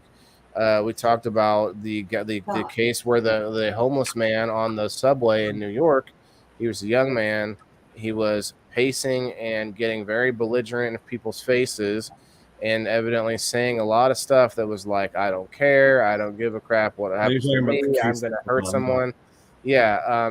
And it ended up three men on the subway decided to detain the man. He ended up dying because of I guess they counted it as a bad hold or a bad choke hold or something. Injuries sustained due to He held his chokehold is chokehold what too they long. said. Okay. That's What's what that? the prosecutors are saying. The prosecutors are claiming he held the chokehold too long. Yep. Then he killed him. Injuries sustained due to the improper chokehold, and so.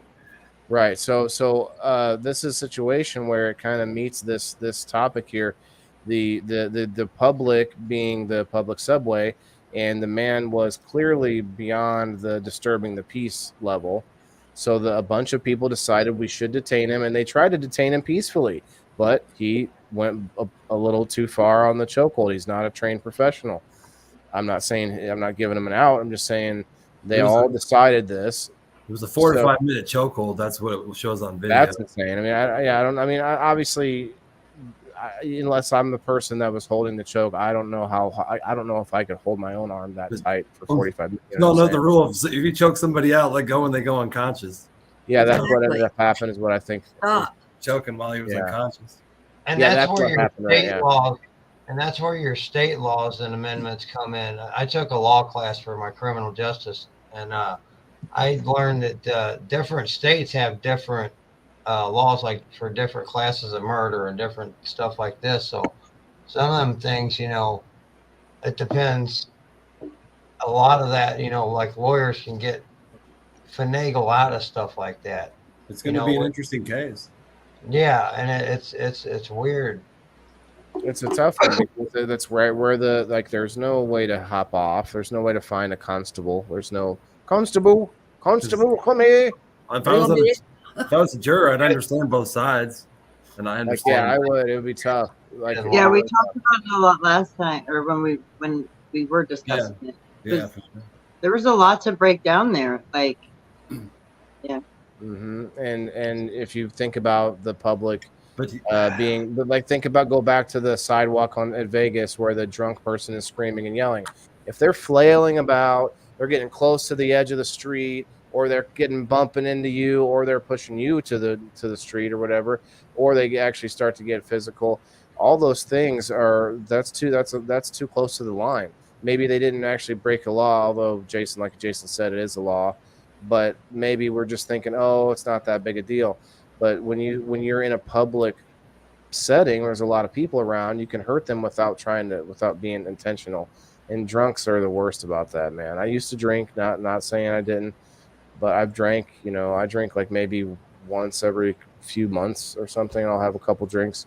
But I don't want to go overboard because I remember that, man. You're out in public, you think everything's fine, even though everyone else is like, who is this fucking person? Like, could you get them out here? Like, and you think, oh, I'm not going to hurt anybody. Well, you flailing arms around sometimes, man. That's why I'm allergic to animals. I'm allergic to dogs and cats. Because my drunken roommate one time, as he was falling down to the carpet, I grabbed him so that he wouldn't hit his head, and his arms were just kind of all over, hits me in the nose. He deviated my septum. And for 3 years, I didn't know what was going on because the VA didn't. They were like, "Oh, we don't see any problems, right?" So then I developed allergies to dogs and cats that I never had. I literally have like 8 medications because of this shit.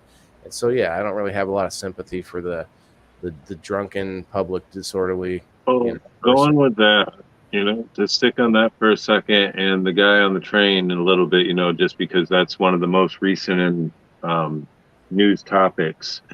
Where does it come into citizens arrest? Because every single state has a different look at citizens arrest. One of the things is a person may arrest someone that is committing a felony or an offense against the public peace in front of them. So technically he was committing, he was offensive against the public peace to everybody on that train. But where do you have the right to commit and say, I am doing a citizen's arrest with that? Considering in another state, say California, the arrest statute is any person that commits any crime in front of another person. So no way. Are you serious? Yes. So he technically did not commit a crime yet. So there's You no way they would know, prosecute that in California. Can you put your hands on somebody on citizen's arrest? I That's what think I'm what saying. are the standards of it? You know, it's one of That's them what I'm things we saying. don't use it anymore because it was developed so long ago.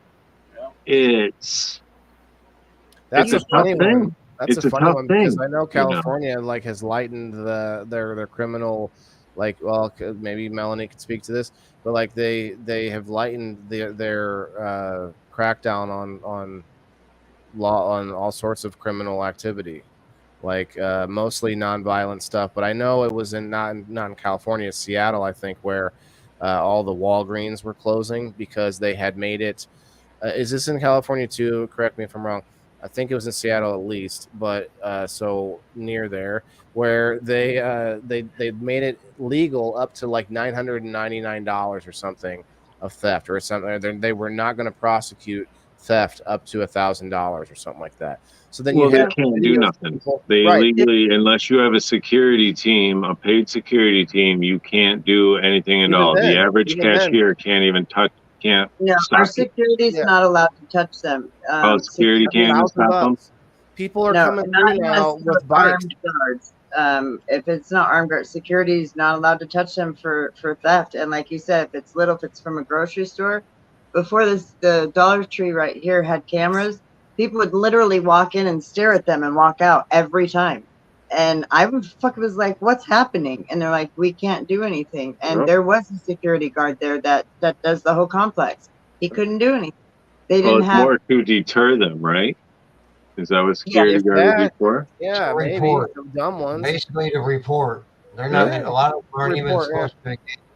They don't even A want to hear lot of that. CVSs got hit bad because they stopped they stopped stopping people. There was an armed one at this one here that would sit at the door and was like basically looking at receipts. It's crazy how many That's how cannabis bad it community got. people are based. This is insane. I really thought we would have someone in here that tonight at least. Maybe they're watching. They didn't say anything, but like almost all of us have agreed unanimously on a lot of this. And so someone earlier, I don't know if that was you, Leaf Cycle, that said something about Democrat and Republican as far as versions of free speech. I don't think it's that anymore. There's the silent majority, the middle of us, the ones that have awakened on the school stuff now, Steve-O, that maybe we're letting the schools take over for our kids, but now have been awoke. The not necessarily woke, but the silent majority mob of people who just want to get to work and do their stuff are now being forced to pay more attention to this stuff. And so therefore there's a sort of that crowd, or and to some degree it's an intelligence divide, because there's the sort of like NPC crowd, the cogs. There's a lot of people that are NPCs, man. You talk to them and it's like there's nobody home. They have a few responses and that's it. And it's not a special needs thing. That's the guy at this register at this place or that place, and that person is just a blank slate. I had an ex-girlfriend once where she was sitting on the couch. I swear the TV wasn't even on. And she was just, and I was just like, what are you That's thinking about? meditating. I was like, what are you thinking about? Nothing. That could be a seizure. Hey, so I'm not kidding. So I've been in situations like dude said, like on protecting yourself, like in my training, I had to prove that I had training on how to protect myself to get myself out of a situation once where it's like someone charged me, but because I by the time I subdued him, I guess you can't, as a human, protect yourself by subduing the subject. But because I had that training, dude came down and was like, "Get to your cell!" Like I felt like I was ready to be like in my old training. Well, but do the same laws apply to puppets? Yeah, I believe so. I was able to. Well, and I just had to prove that I had that like protective stance. But it's like And the officer that did the investigation, he was like, "Whoa, dude, you wrote this like a cop." He's like, "You did my work for me." And like because it was kind of weird too. It's the same type of writing got me out of trouble when I got the child pedophile guy in prison when I was in jail. Wow, that seems like you're glossing over a little bit there. Yeah, Or I goes was at with 50-50. educating Yeah. too, and making sure you're educated with it. It's with the citizen's arrest. If you're educated and know how to do a citizen's arrest properly, great. With our police force, it comes down to plain and simple with the police force that it's just like every other job. There's good cops, there's bad cops. There's good doctors, there's bad doctors. There's good cashiers, there's bad cashiers. There's good cooks, there's bad cooks. Are there good politicians though? Yes, I believe there is. I'm I just kidding. believe I'm making I believe jokes. there are some good politicians. I think you get corrupt after you go into politicians, but I still believe there are some good ones out there that really want to make a difference. Let me push back on the corruption a little bit since we all have talked about it tonight.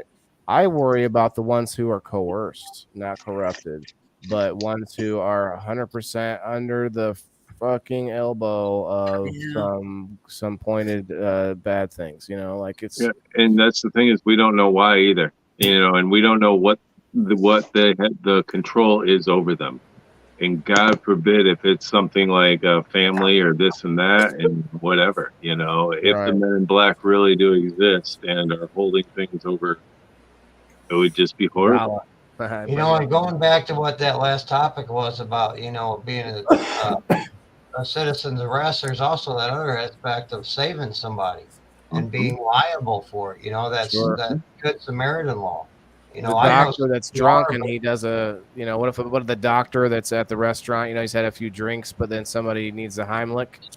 That whole scenario, I think they've made some laws for that in different places. Sorry, Ross, I didn't mean to cut you Good off. Samaritan law has been around for years.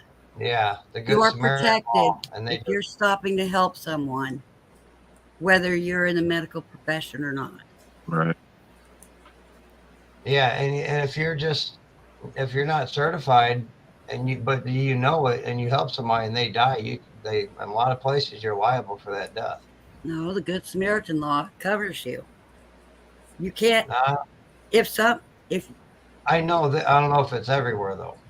Well, for instance, if you were starting CPR on someone, you don't do that unless someone is dead to begin with. Well, I know that. You're covered. You're not going to hurt someone that's already dead. You got relatives. If there's someone standing right there, like if you're giving too many hard compressions, you break their ribs or something. There's a lot of that means you're doing it right. I'm just saying there's a lot of cases out there that has happened. I think you're both right because you're right, Rhino. I have seen situations where this has come about, where we've actually seen it, played out in TV a lot of times, even where the situation comes up and they get held accountable, or this is maybe you're right, they don't go to jail, but what happens is like they get ostracized from the hospital or something like that. Oh, sure. You know what I mean? Well, then it turns into a civil suit at that point, I'm sure. Right. Maybe none of it has panned out. Maybe we're just thinking of myths, but I swear there's been some stories where that's happened. But neither here nor there. I think the knowledge, like Jason said, if you don't know about the Good Samaritan law, maybe you didn't even argue that in court or something, then boom, you just got screwed. If you don't know of things, they're not going to tell you, oh yeah, the prosecution is going to be like, oh, don't forget that you have this law that protects you. Being ignorant Ignorance of the law is no excuse. Exactly. Yep. Yeah, like we should know the law. Yep. You can't know all the laws anyway, so every city they change every city every day. Sure. Everything. So, I got to get out of here, guys. My phone is at 3%. I'm surprised it's lasted this long. So I appreciate each and every one of you guys. It has been an awesome topic tonight, and everybody in the comments, appreciate all of you guys, and I will see you all on the next round. Thanks, Jason. Yep. Have a great one, guys. Appreciate you. I'm gonna follow that because I'm going cross-eyed here. Way past my bedtime, so. Oh, we had some Rumble comments. This guy says, "What does that even mean?" So I don't know. I'm not quite sure where you were watching there, but we had 16 people watching over there right now. Leaf Cycle, thanks for coming, man. Do you have an outro for us? Do you have anything like, hey, follow me, this, do that, go check out that, do your thing, hit it. Nothing. I'll just be out there talking to you guys and just conversating with whoever wants to interact. LeafCycle.net, guys, go check it out. Hey, see you guys. That's the good stuff. Peace. Thank you. See you later. Take it easy, buddy. Yeah, he did his show earlier tonight before this on Grow Fan. But yeah, that was funny. We had 16 awesome people watching on Rumble, and that's all I could get. This guy and his name, it seems very reputable. Szechuan. Szechuan. Oh, yeah. And he says, "Yo, peoples," and I missed that. I'm sorry, brother. And then he says, "What does that even mean?" So it's tough, man. It's tough. Like, not everything I say is, 4-star. Right on, hobbies. But I'm smoking on some homegrown here, some strawberry banana. Oh, that's Sean Moore. Okay. Sean, come on. What's up, Sean? Sean, you gave me the heckler vibes for a minute there over on Rumble. What does what even mean, Sean? Now you got to explain. Thank you for being over there on the Rumble, though. Appreciate that. I only have one Rumble. Why do I only have one Rumble, Sean? Oh, Sean? Let me look. I do have two. Why do I only have two Rumbles, huh? Steve-O and Dan? I'm going to rectify that right now. I'm just kidding, but they are like super important since it's like so rectify small scale. He's going to rectify that. Thanks, bro, with the thumb right up in there. Shove it right up. Yeah. What did you think of the video, Steve-O? What did you think of tonight's video? You did a great job, man. Oh, yeah, we talked about that already, didn't we? I don't mean to bring it back. I'm not trying to brag. I just thought it was pertinent. I had Kennedy in there, freedom of speech. Hello. And then, yeah, I had some good ones. I didn't get Atreyu or Falcor in there, but look. Speaking of which, can we play that again? Let's play that real quick, guys. If you didn't know it already, I have a locals community, and I'm just going to play this real quick while we medicate. Where is it? Is this it? No, that's not it. Oh, it's not on the people in the boxes yet. That's right. I forgot. But anyway, I think it's important. Like we talked about earlier on, we thought about talking about the Bill of Rights in general, or even a different right. But the problem is freedom of speech is the most important, and that kind of connects all the other ones, and it allows for the other ones, right? Yep. And that's what I really love, the whole phrase, freedom of speech is for ideas that you don't like, not ideas that you do, I've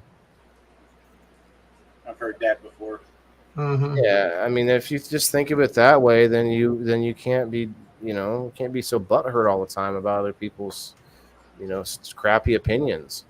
Because in the other way to think of it, like I like to do, is the logical side of things. What's the good that comes out of letting every asshole say their stupid opinions? What's the good? Well, it turns out that ideas become honed like a piece of steel turned into a sword. The ideas become better after being pelted with other ideas of similar nature, and then the best idea ends up winning when everyone's allowed to bring their idea up. You end up maybe trying a different one. Oh no, we're going to try this one instead, and it ends up not working out. Okay, let's try the other one. Or collaboration. Yeah, I actually tend to think that a lot of things can be made better just by combining things instead of that already exist, rather than inventing something new. Let's combine this and that. I think a future of electricity and the way that we power things is a combination of old and new. Old mechanics versus combined with new electronics and digitalization. But that's just an example. As far as free speech goes, we can combine old thinking with new thinking and say, if you're a Facebook, if you're a private company, you can ban us for anything you like, but you are susceptible to being sued if you do something that's against the law, defamatory, or since I make income on Facebook, hurting my income illegally or whatever, all these things that they are not liable for right now. If we could just level the playing field and actually make it about something that we can, like a system we can work in, because right now we're sitting ducks. Everybody has a dance story where it was a didn't get a notification, didn't get a story of or an explanation. We all have that story. It's Facebook law. Yeah, and that's my point, is that we wouldn't be complaining about it. We would just move. Like for me, I'm moving on. I try other places, but that's beside the point. The point is, all of the sites are going to have those protections. Those Prop 31. No, I can't remember the name of it. Anyway, the point is, they all have it, so you can't really run from it if they're all gonna take advantage of it. The ability to get out of jail free, basically. But here's Locals. While I hit this, guys, if you didn't know already, Locals is my off of all these places. It's a more free speech version of like a Patreon, and it's also connected to Rumble, which I have. We have 19 people hanging out over on the Rumble. What's up, Rumblers? You all know about free speech over there, don't you?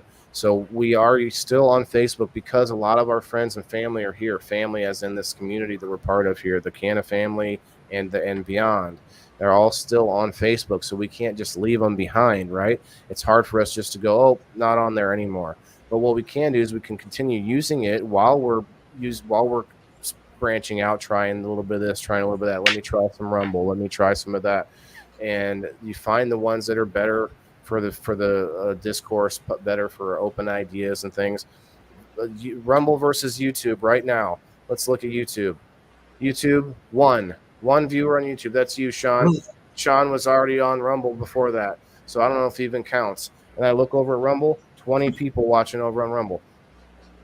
Where's the comparison? I don't know. So you can't always stay there and be, harumph, I say, Facebook hates me. Oh, I'm going to make another 37th account, right? No, man. Like, you're at some point, it's insanity. Like, I don't have 100 accounts, but I'm not going to down anyone that has a couple, because there's some good reasons to have a couple, I guess. But I only have the one. Rasta, you're muted. I know you have a second one because of Canna reasons. It makes sense, right? Those are the only that I've ever had. I've never had to get in it. Well, somebody else might have, but I don't get that frustrated about losing the internet or losing my shit for a little bit. It's frustrating, but it just gives me a break. I look at it as an electronic break, so I just kind of back off for a couple of days and let it go. A year and a half ago, when Facebook Messenger and everything went down for, like, the world shut down for a day. Oh, yeah. I was like, oh, thank God. Right. Everybody's freaking out. I was like, no, today's a great day. Like, just one day. You're not missing anything because nobody else can do anything, so you're not missing anything. There's no FOMO from that. A lot happening at that moment. I was like, Messenger's down? Yeah, okay. Can't beat FOMO. FOMO. Hi, Sarah. I am down to 5%. Hello, Miss Sarah. Yeah, we're over that 3-hour mark, guys. Hi, everybody in the comments. Hit that Rumble button, Rumblers. Come on now. You guys know this conversation is important to have, no matter who's having it. I don't care if you think we are just, icky stoners or whatever it is. We're still people, and we all are from all sorts of walks of life, all over the country, all over the world sometimes. And so if you don't think this is important, then maybe, I don't know why you're on Rumble in the first place. But hit that Rumble button for us if you're on. Sir Steve-O's got his on there, too. I don't know who's over there, but definitely hit his follow. Hit the follow button. Guys, follow all of our beautiful people. We have Dan the Mushroom Man, one of our sponsors as well. Thanks, Dan. I'm going to put together something special for the sponsors here soon. Kelly. Let me play this Locals thing here. But Melanie, would we like to walk you out the door? You are just Melanie. I'm just Melanie, and I just now noticed that. Oh my gosh. Well, here, I'll walk you towards the door. Bye, guys. See you next week. Thank you. Thanks, Melanie. Bye, Melanie. Bye, man. Love you. Thank you. All right. So I'm going to play this real quick while I medicate. Hey, baby. Hi, baby. Hey. Kelly there.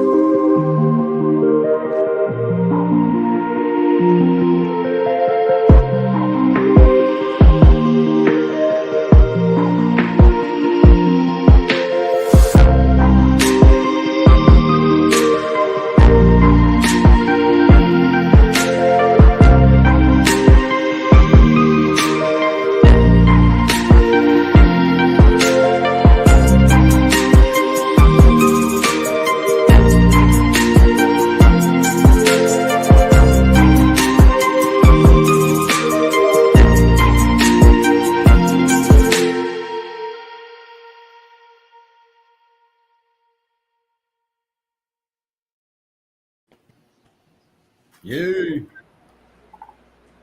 That's right. Yay. Wait, is that should I censor the pit? Wow, so it was a great conversation tonight, you guys. It could go for a long time on some stuff like that.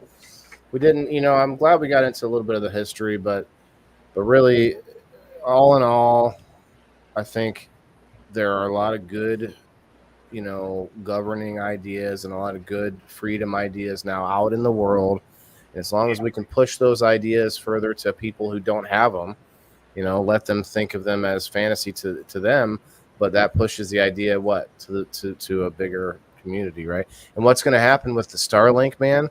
The internet going to places around the world that have never had internet, into countries that are just that are in the third world. They can have millions of DIY videos on YouTube. They can have, there's going to be access to things to people, and I think that's going to be the next boom, like the internet was.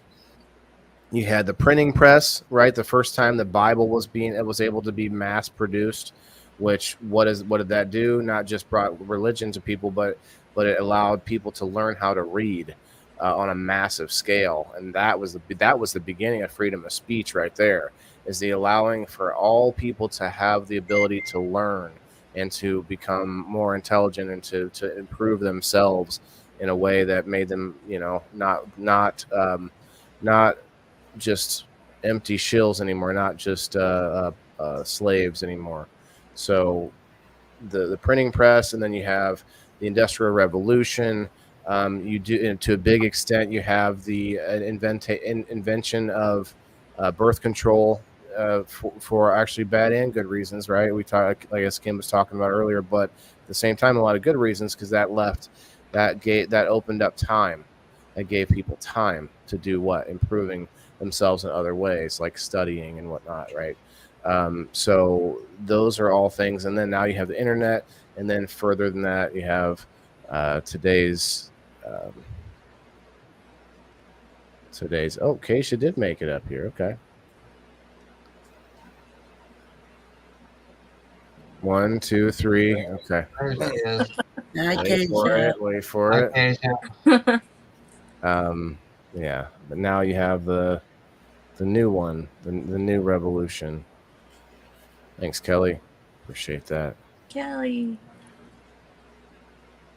Baby. Yeah, forget what the new one was I was thinking of. You have the internet, and then now is we're still on the internet one, aren't we? Never mind. I digress. In real life? Yeah. How's everyone's night? Oh, Starlink was the thing. Sorry. Go ahead. Yeah, we're doing well. Yes. Kaja. Thank you. Kaja, how you doing? His brain was not stopping until he figured it out. Well, right. I get stuck on a thing. But no, Starlink is the thing that will be the next sort of worldly revolution to bring people up out of poverty and to make a huge change. Anyway, we're going to wrap it up here, guys. Thank you all for hanging out. It's been a great episode, like I said again. And tip your waiters on the way out. And play it. Let's check it. Let's do something fun for game night. We haven't fully decided yet. Well, thanks, Val. We haven't decided yet, guys, but I think we might do just a 1-versus-1, Steve-O versus me or something, or even Steve-O versus somebody else or something, and I can be the middle guy, I can be the ref. playing Wheel of Fortune Bingo again, the third time in a row, but only to play 1 versus 1 and do the full length of the game, adding in the jackpots, adding in the multi cards that you have to get. So it makes the game much longer. That's why vis-a-vis you could only have really one game versus 2 people, not having a bunch of games. But it's a thought. We're working on it, but that's the next show, guys. Although the next show for Steve-O is tomorrow. So if y'all want to see Steve-O, go hang out with us on the sesh on the Friday, on the Certa Friday sesh. Gets pretty deep over there. Certified Fridays. Certa 6 Friday p.m. sesh. Central. Yeah. What time? 6 p.m. on the Knock Net or on my page. All or on my profile. Okay. There's something happening Saturday too. Bye, Lisa. Lisa May, have a good night. Good night, everybody. Dan, got anything? Nighty-night. Mushroom?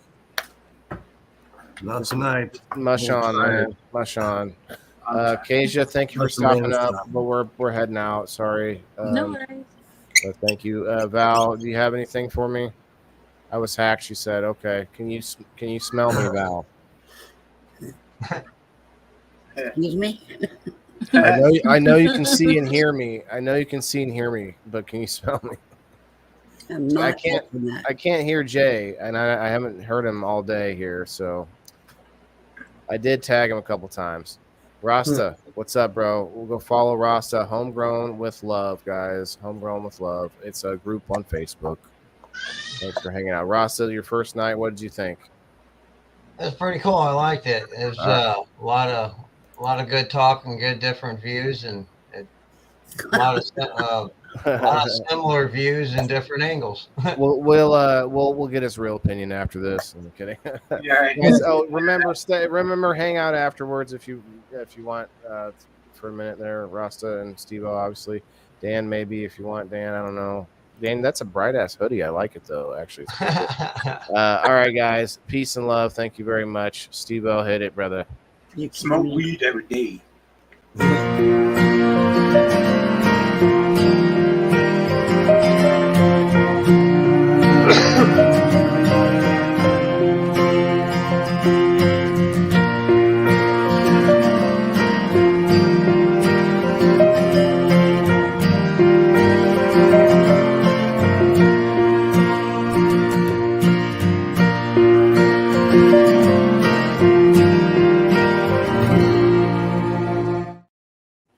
Good night, everybody.